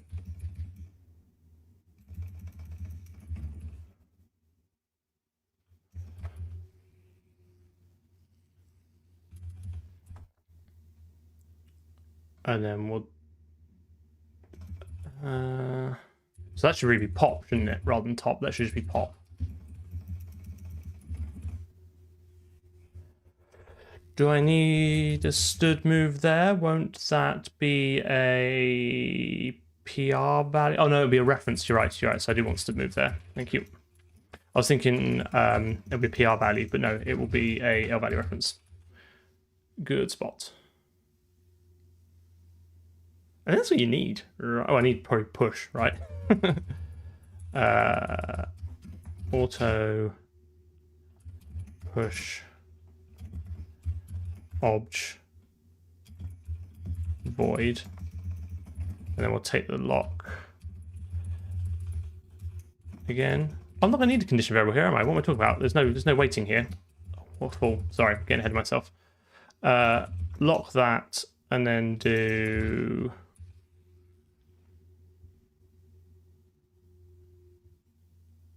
All a coroutine is just a regular function that you can suspend the execution of and resume at a later date. Q dot push third forward T obj.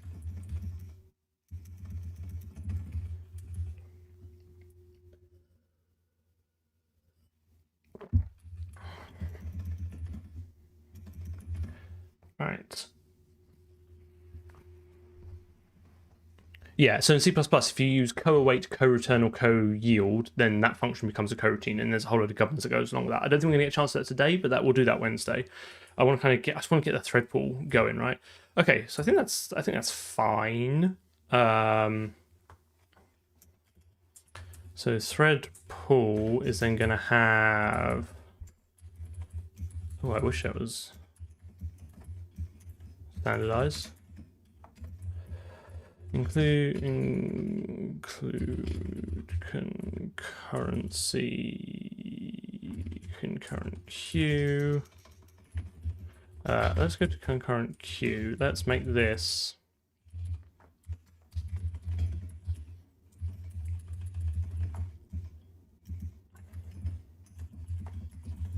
the Qt.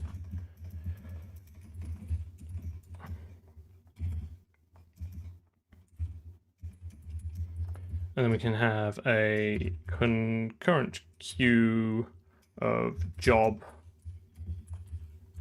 queue. Oh, good spot. Thank you.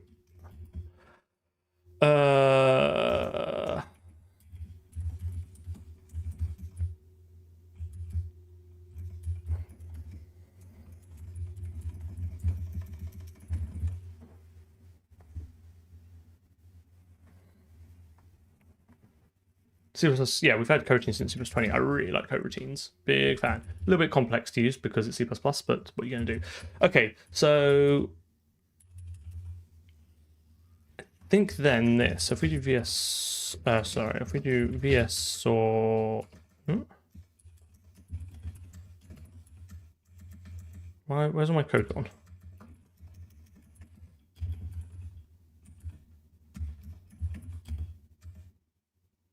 Oh, I've changed directory. Hang on, that's going to confuse everything. Thread pool, VS source,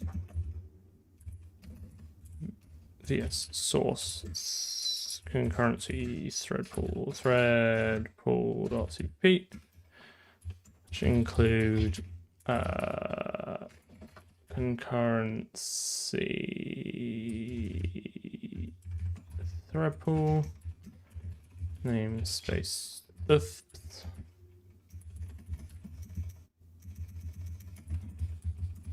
and then we're going to want basically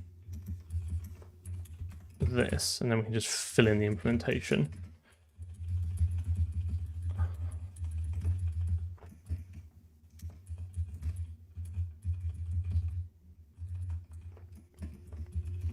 Thread pool.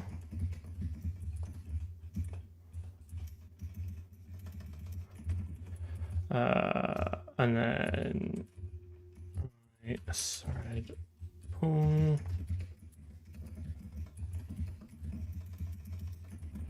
So this is going to do hash include thread, and then we're going to call this with thread pool stirred jthread hardware concurrency. So this will give us, like, it's not going to be perfect, but it's kind of, again, good enough for us to get going, and then we can figure it out from there. And then hash include utils log. I think we're going to do like a log info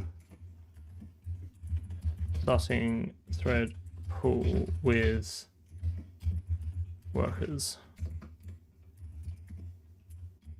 Sorry, that should be in here. Worker count. Oh, this should be -1, shouldn't it? I guess then we'd need. Ugh.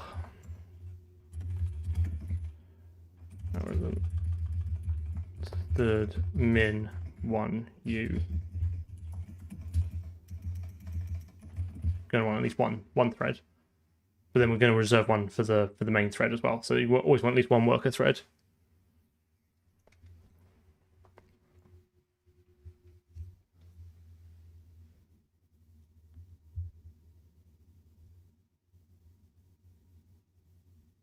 Yeah, but you don't have to heap alloc with them, right? You can overload the new operator for them. So there's no guarantee that you can use them in embedded, right? You don't have to heap allocate with them. We will to start with, but again, we'll profile. And if there's something an issue, we need to sort it out.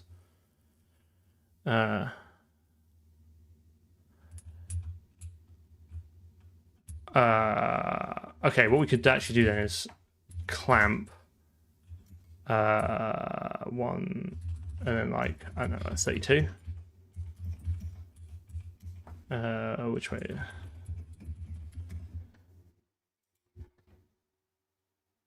Oh, it's the other way around. Okay, fine. Something like that.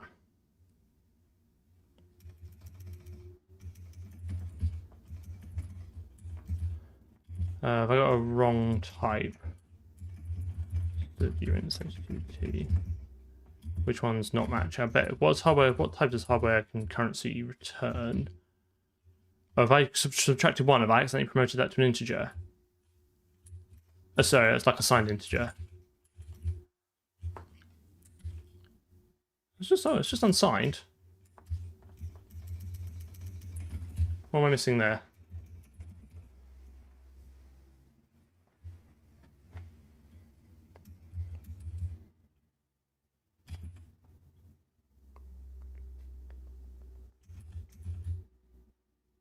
Oh, yes, good point. Thank you.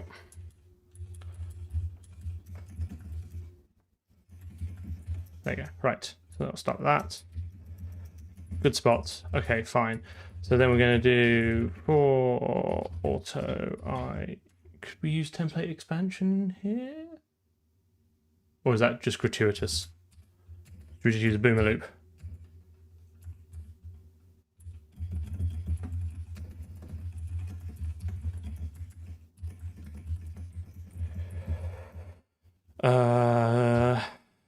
Threads dot sorry.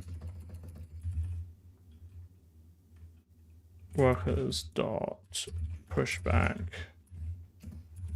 this worker. This.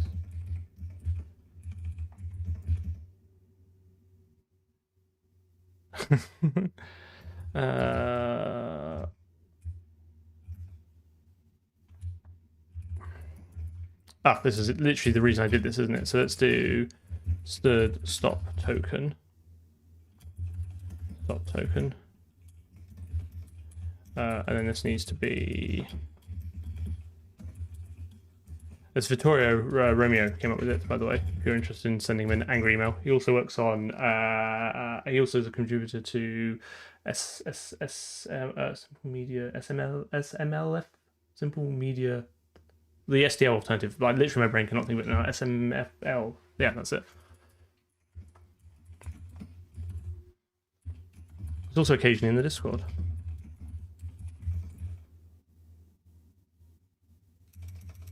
SFML, thank you. Yeah, I believe he's I think he did a lot of the work in upgrading it to like C++ 17.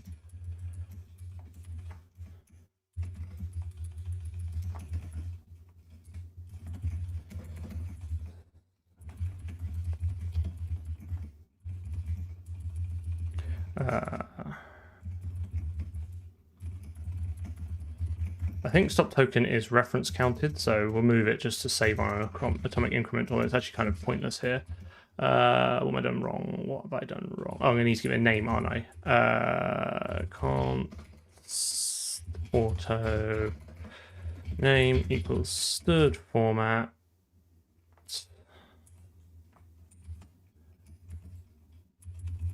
Worker I. And that will be name. Nope. Name. What am I missing? What am I missing? What am I missing? Oh, hang on, I put this in the wrong place, haven't I? That's stupid.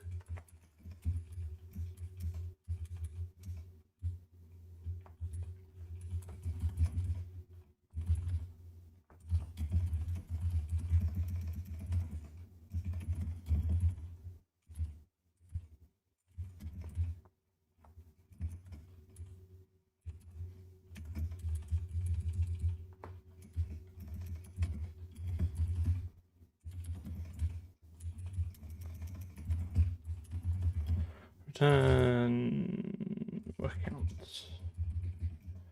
And then this is going to be job queue dot push std move job.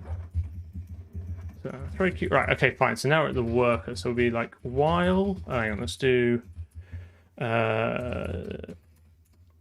log info starting worker thread.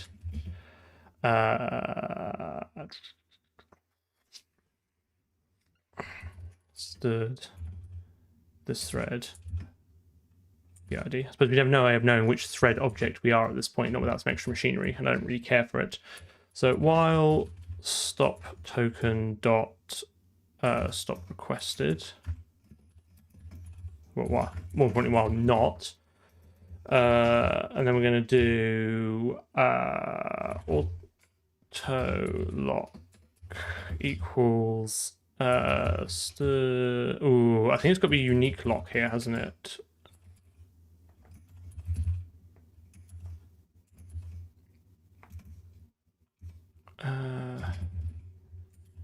So cool. So this is where I'm going to want.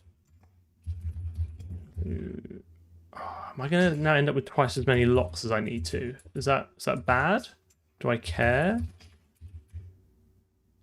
Let's see. Oh, let's just get it working, and then I can optimize it later. Convar. Lock. Worker lock. Convar. Worker CB.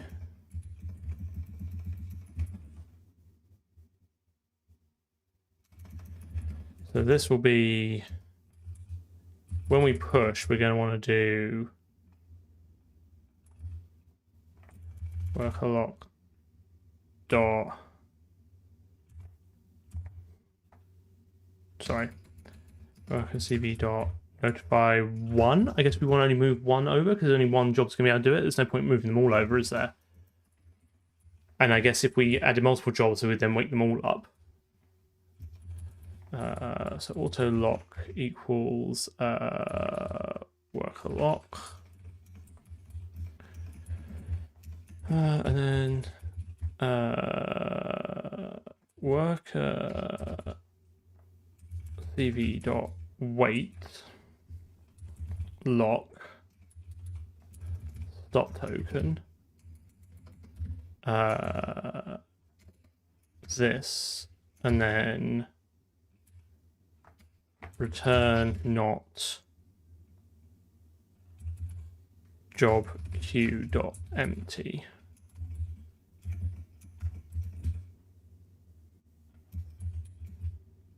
Oops, how have I done that?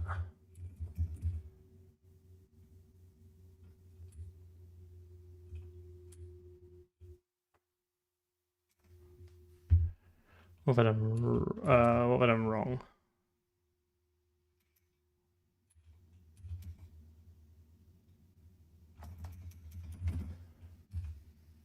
Expected.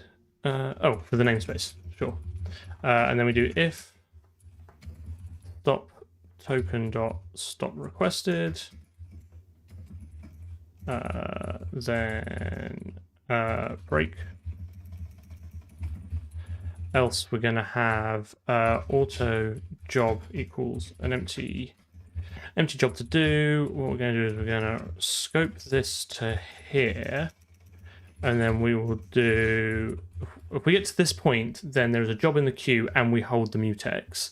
So then we can do job equals std move job queue dot pop. Right, and then we'll then release the mutex here, and then we can execute the job.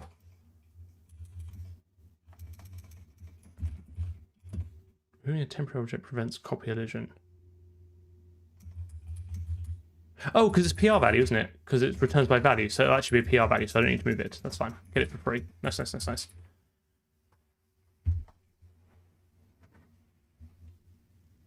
Okay.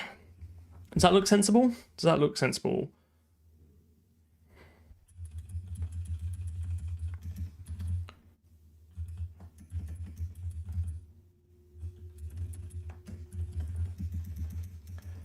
So we'll basically, each worker thread will be waiting for work.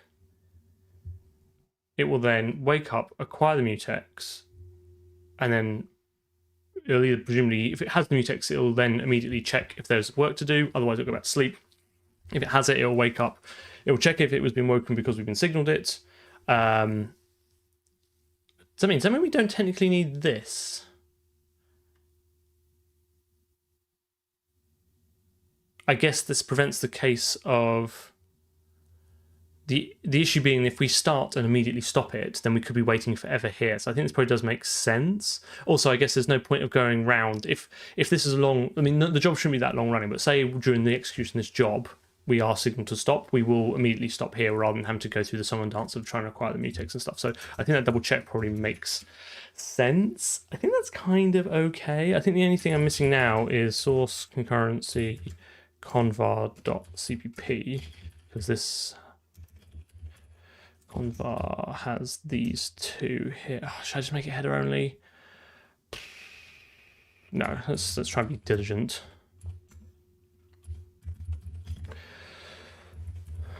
Concurrency convar namespace UFPS.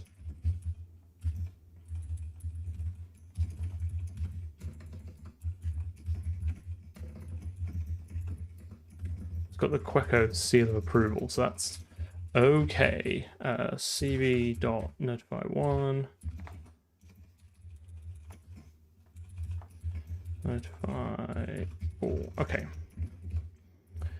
See, so copy source CMake to concurrency. So this now has to have thread pool and convar. And this has to have source CMake, and then this will be MNO. Right, let's just see if this blends, right? And then we'll write some tests.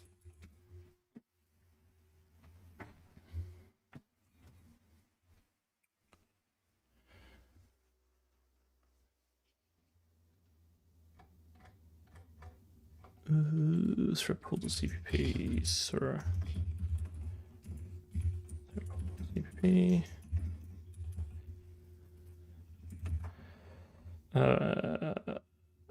56. Class. November.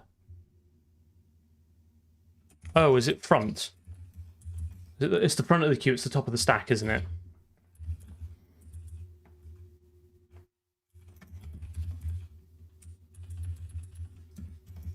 He asks, hopefully.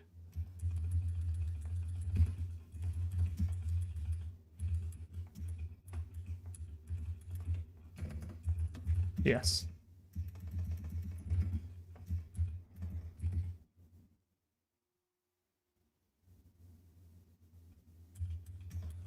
No, pop won't. Pop. Yes, so did I have top? Oh, yeah, you're right. It is pop. Thank you. Well, it's actually front, but yeah.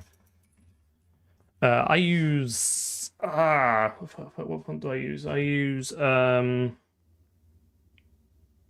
code.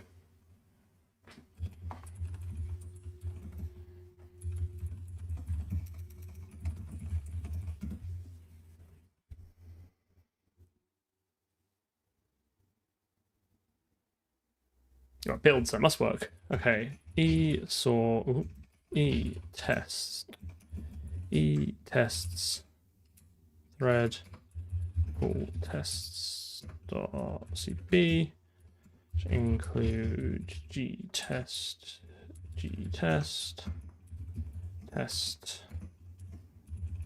thread pool simple true false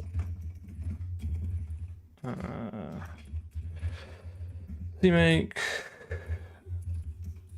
thread pool tests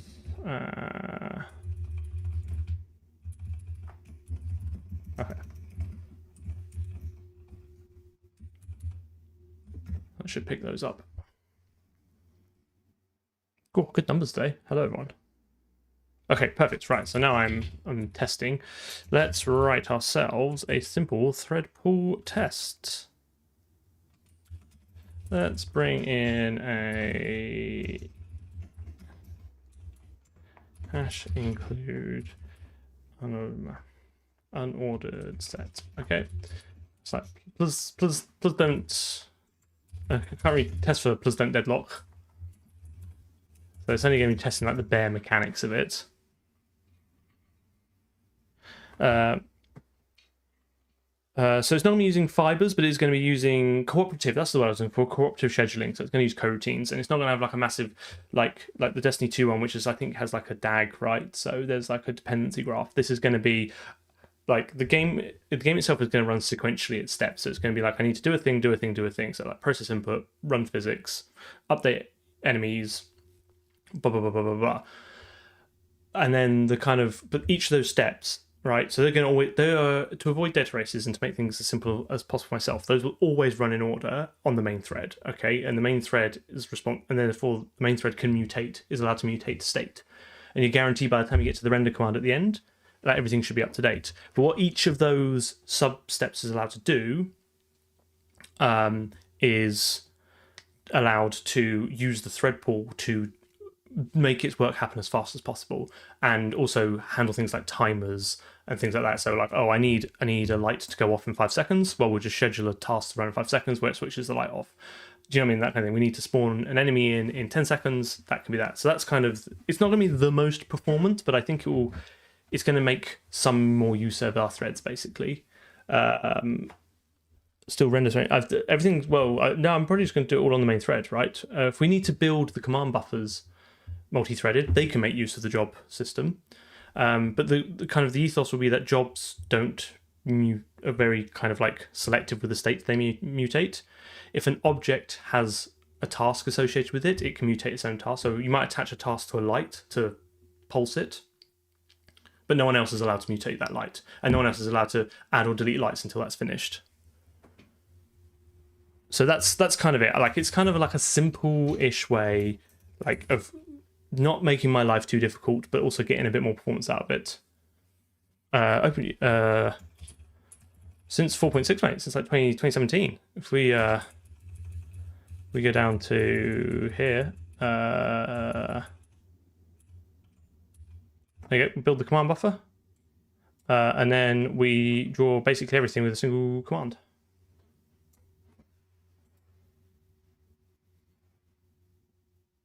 Yeah, exactly. I think we can parallelize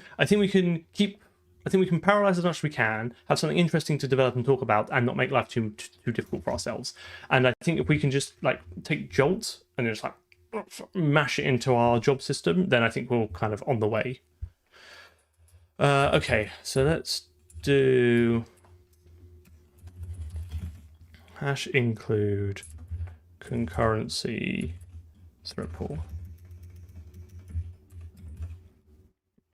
So let's do auto pool equals thread USB thread pool 4. Sure. Exactly, yeah. Like, and then, but what I do want to do is spend a couple of streams in the future writing some custom profiling tool. I think that might be quite fun. So we can profile like the CPU usage and the memory usage. We can build that into our debug UI. It'll work with all of our threading primitives. That's kind of why I wanted to abstract a lot of it, because I think in like the not too distant future, I think there's some fun streams coming up.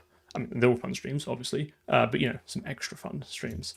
Let's do for auto I equals 0 u, I is less than 4 u plus plus I. Let's do pool dot add. Nope, let's do auto thread IDs equals stood unordered set stood. What does stood this thread what type is thread ID? It's a thread ID type. Great, thanks. suppose it's not the end of the world. We could just do of stood. I hope is it hashable? Do we think it's hashable?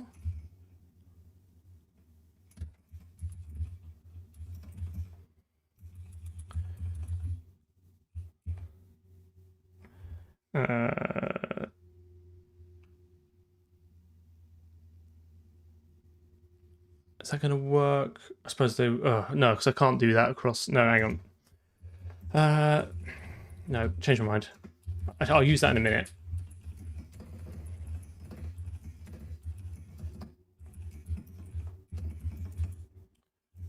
So let's do thread IDs equals stood vector of stood thread ID. And let's make that with for you, and let's fill it with stood this thread get ID. Okay, so we're going to end up with 4 slots for that. This is going to take a copy of I and a reference of thread IDs. This is going to then... I'm going to do something like stood this thread... For fuck's sake. Chrono... using namespace stood literally stood sleep for 100 milliseconds. Treat myself. And then do thread IDs I equals stood this thread get ID. So what I want to do is I want to push forward tasks to the thread pool, but I don't want it to run so quickly that one thread can just pick them all up. So this will basically block the queue, right? So in theory, it's a little bit of a tenuous test. I will give you that. Like, testing this stuff is kind of a bit miserable, but in theory, this should make 4 threads pick up the 4 tasks. Okay. And then we will do... That's a good point, actually. I guess how does one stop? Do we do it in the destructor?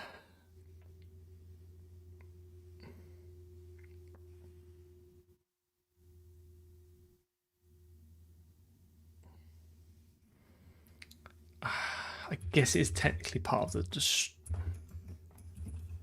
or do we want to wait? No, we want to drain it, don't we? So we want to do like auto drain.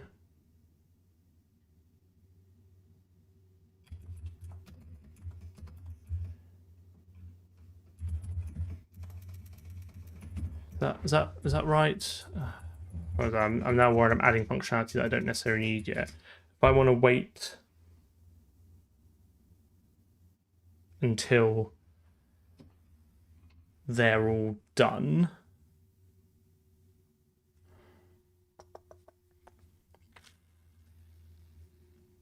Let's add that later because I don't think we need that now. Let's do thread pool, and then do thread pool, thread pool, thread pool.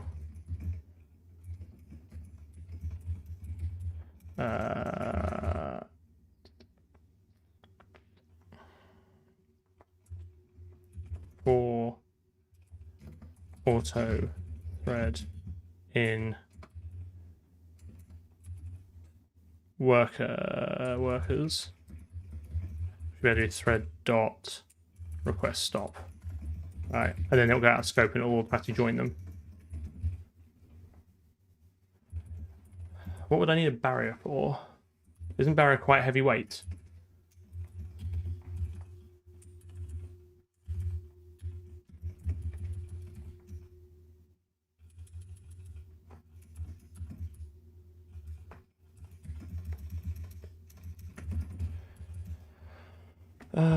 Oh, sorry. I thought you were talking about the destructor. Maybe I'll figure that out when we get to it. But we will need probably some way of saying like wait until the jobs are done, and that will that would be our synchronization point, right? So maybe that can be a little bit heavier weight. And then I want to do assert equal. Hang on. Auto. Oh, that's right. Let's do it as a range. Let's get some ranges in there. I think I can do thread IDs set equals thread IDs stirred ranges to stirred unordered set. And then I can just assert equal thread IDs dot size and thread IDs.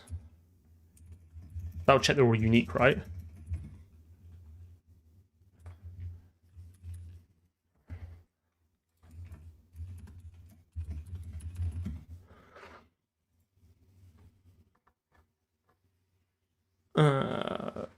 Oh yeah, in fact, even the documentation for stirred barrier has some, like, it literally calls it a sync point. So we'll look at that when we get to it. That might be what we need. Anyway, don't need it now.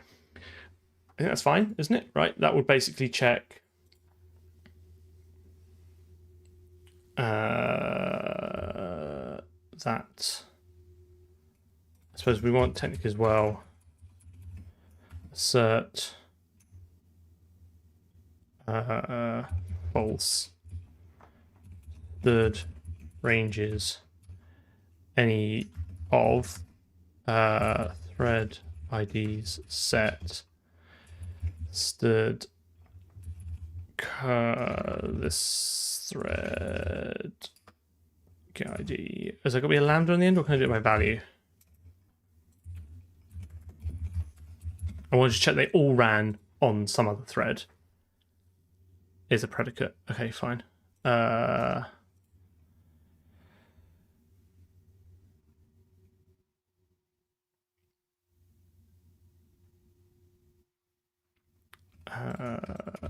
Stirred any of const auto e return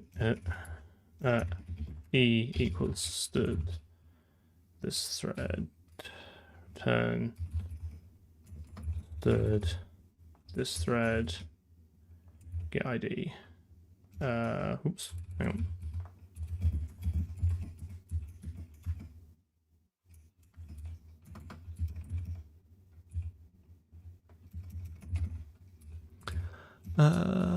What have I got wrong? So that's there, that's there, that's there. There.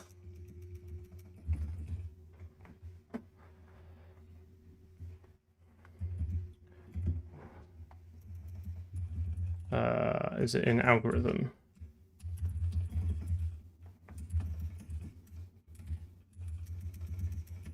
There's ranges any of, isn't there? Yeah. Oh, isn't one of the arguments a projection?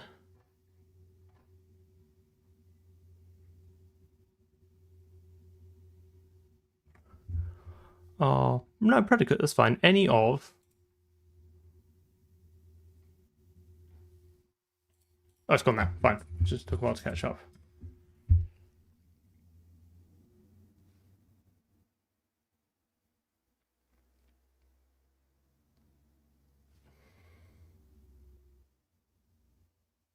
Interesting.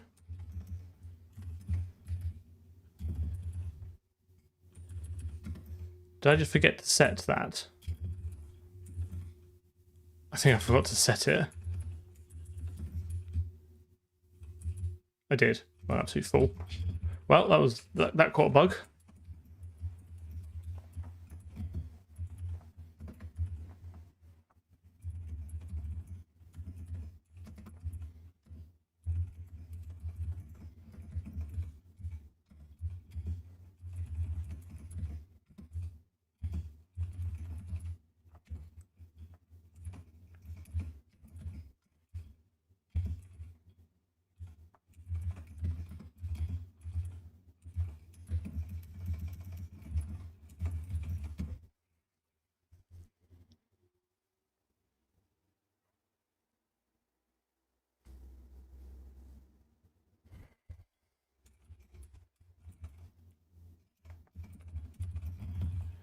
Triple tests 34.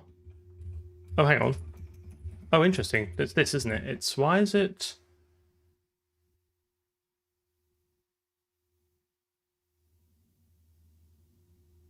I don't actually assert what I thought what I should have been doing is asserting equal.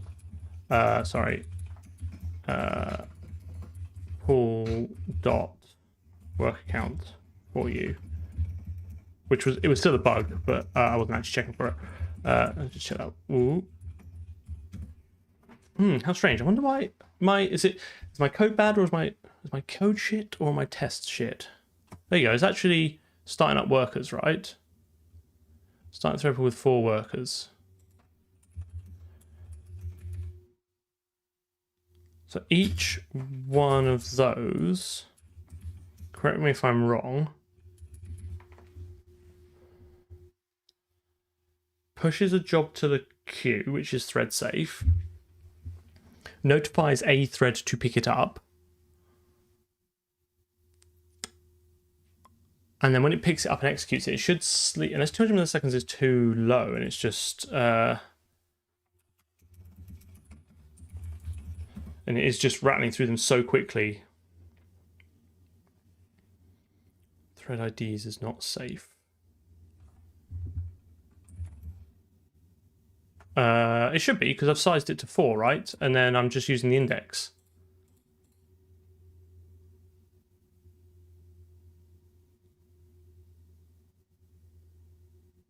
It's a vector now.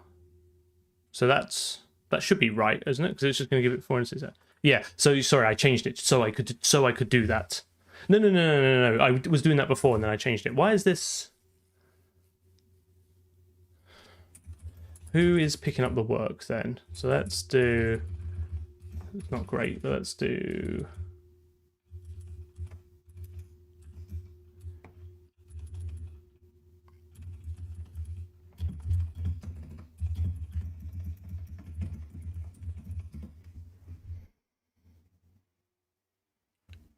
that's a good point. Yeah, we could dump that.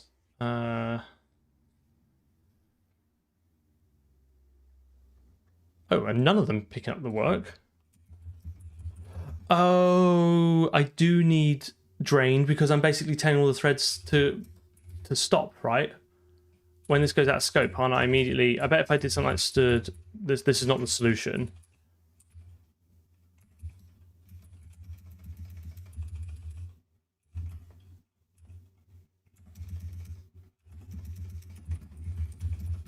They're immediately waking up and going, better not do anything.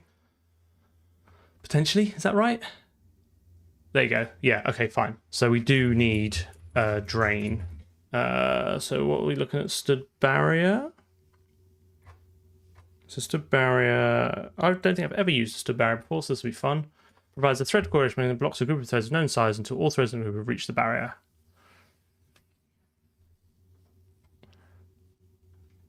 Yeah, I want a latch, don't I? So I just count down the current amount of work.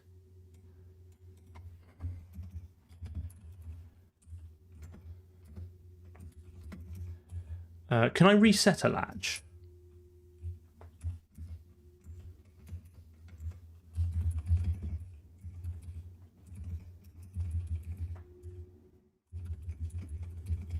Latch.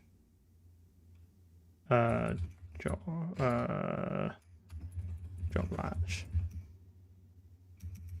Yeah, that's fine. So I can default construct it, presumably. And then do job latch. Oh, I have to give it, I guess I just zero construct it to start with.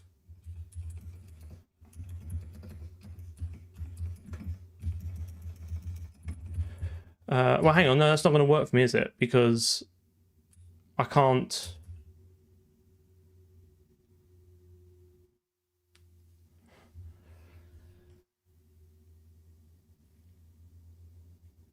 Because I could be adding more jobs, right? Yeah, but what's the initial value? Unless you do it in...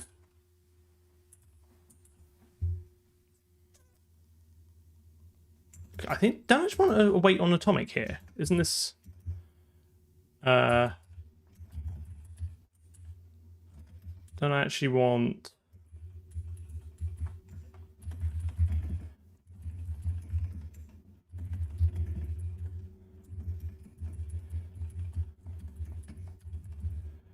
Atomic, the viewing duty, wait, job count. I might even be able to pull this out of the concurrent queue.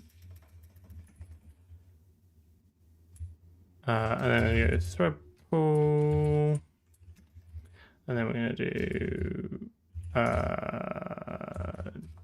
job count that. So every time we add a job, we will do plus plus. Before we signify anything, we'll use plus job count, right? And then when we're finished with it, we will do minus job count. And thread pull, if we do auto train const void thread pull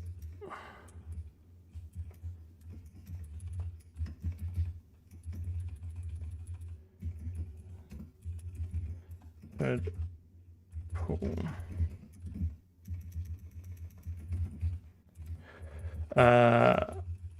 can I do here then is it just job count dot wait for 0u? Is that right? Let's check that.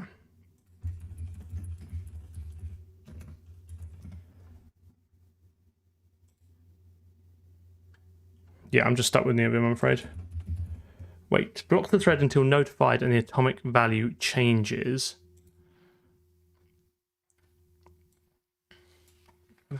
Phase of repeated from the following steps. This load order with that of old. If those are equal, then blocks until this notified.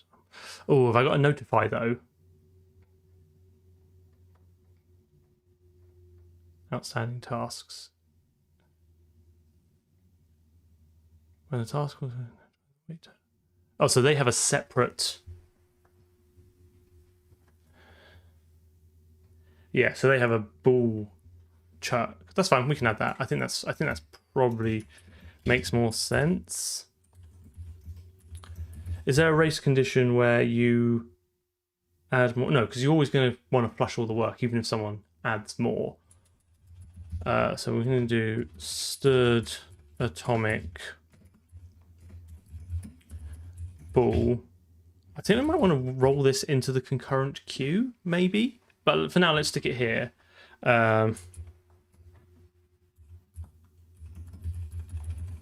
Job's complete, right? And then we're going to do... So jobs complete, I guess, would be true.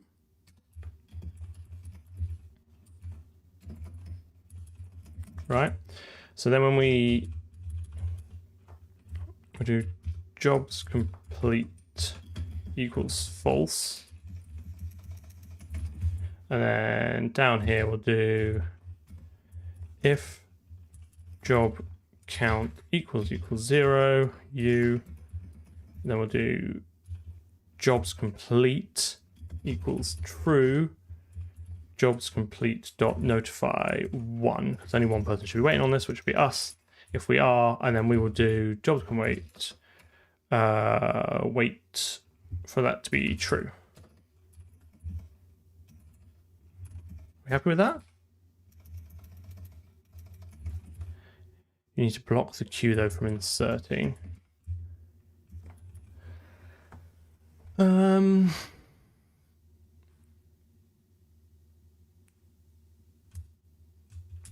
Yeah, sorry, job's complete.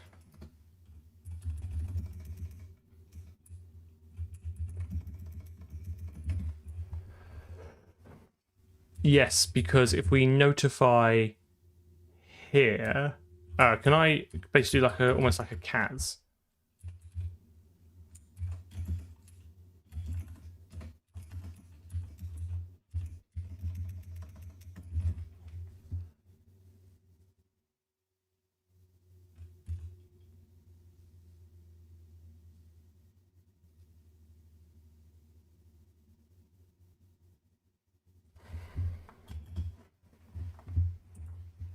I mean, I suspect I probably need to go away and think about this a little bit more.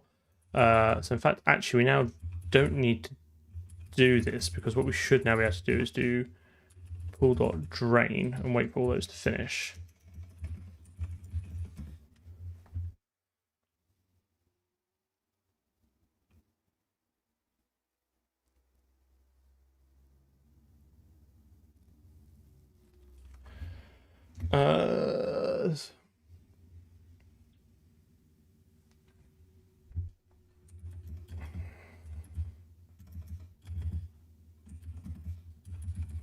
I want to wait for jobs complete to be true, don't I? Or is it? Oh, is it the old value?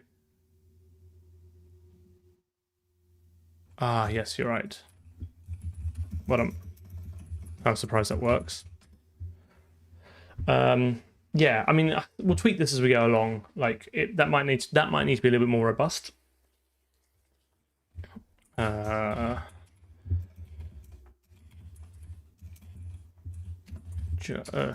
Sorry. Pool. Don't need this anymore. I think that's kind of okay to get started with. I think this will give us. I think this will give us enough that I can start poking stuff into it.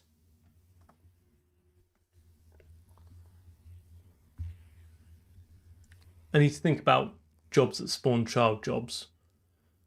I don't see why that would be an issue, because they still have to go through this and set this, right?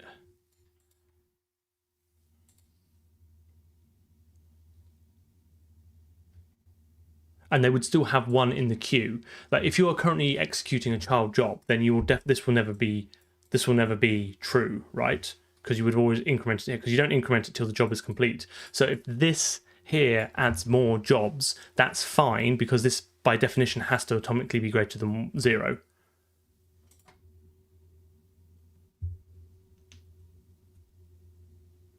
One thread can modify job count while jobs complete is being updated.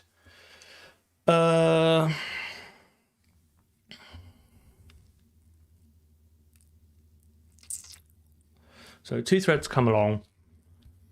One is here. It atomically decrements this. Another thread adds a job here, in which case it won't go through this, so that's fine. It could go through this. Yes, here you're right. Another job could come in between these two.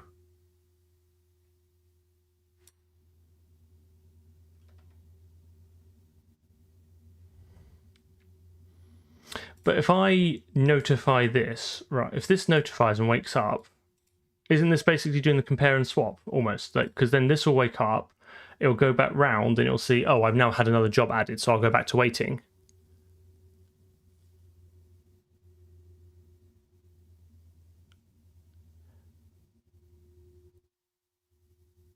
Is that not right? Because even if this was woken up by someone saying, I'm done, right, between any number of instructions between here and here, if another job is added, then it will come round and atomically check that value is now no longer 0, so it'll go back to waiting, because like, oh, actually, you've added more work.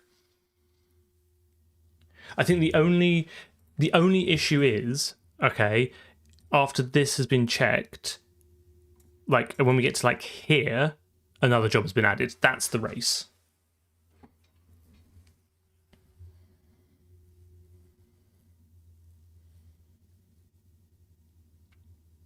What we probably want to do is atomically set a flag saying we are draining, and then not accept anything else into the queue.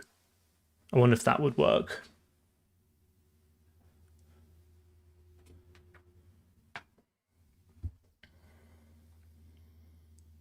Yeah.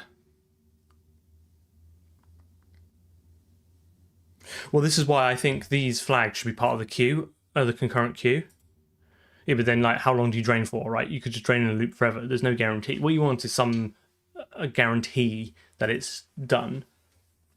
So I do wonder, I'm not going to do it now, but I do wonder if these belong in here. And then we can basically wait for queue to drain as part of our concurrent queue offering.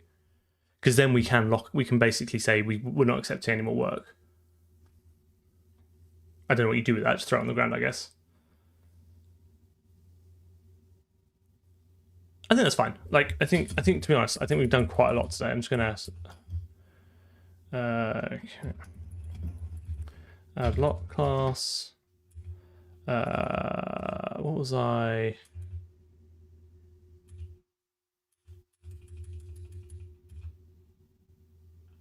Can I partially edit this? That,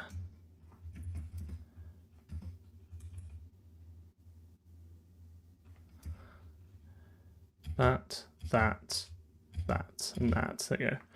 Right, 2, and then so that was the convar, and then that. So commit add convar class, and then actually, I'll do that in a minute. So we're going to want add concurrent queue class. I think if we have enough contracts and logging and asserts, we should hopefully catch some of these race conditions as they're happening.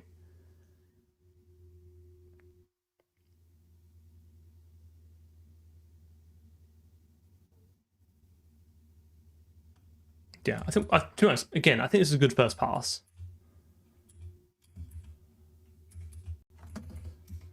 Hang on.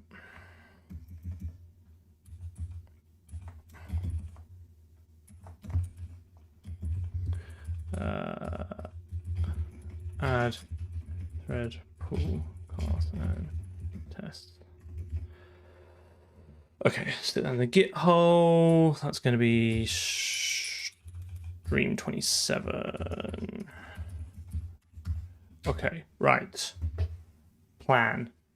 So I'm going to stop now. Hopefully this is a success and we all like this. I think next stream, I didn't get quite as much done as I was hoping, which is a little bit of a shame. I think I'm out of tithes. Yep, I'd have to pay real life money to give you guys gifts now. Okay, plan is, so I think we're gonna leave that as is. There is potentially a race condition there. I will have a think about it before the next stream. I may tidy it up if I think that makes sense. Other than that, next stream, we need to start integrating this into the game, which means we need to do the coroutine. So it'll be coroutines next stream. We'll create a task with some custom awaitables, and those awaitables will push stuff into another concurrent queue, I suspect, of timers and things to happen on the next tick and stuff like that, and then that will then farm it out to the thread pool. So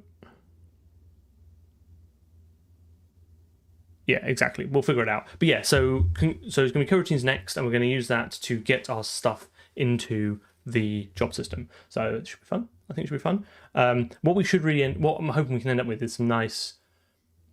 There's a nice interface for doing interactive stuff. So we should be able to set a timer and, like, in 5 seconds turn the light off, and we should be able to see that. And the code should be the interface code for that should be very minimal. Obviously, the back-end code is going to be a little bit more complex, but that's the kind of point of abstraction, right? We push all the misery down low, and then we get a nice interface to work with.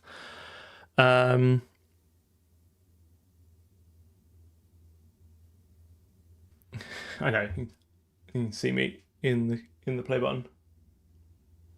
I can see you. Okay, that's all I've got. Let's do this again Wednesday. It'll be fun. I'm going to have a beer, and I will see you all anon.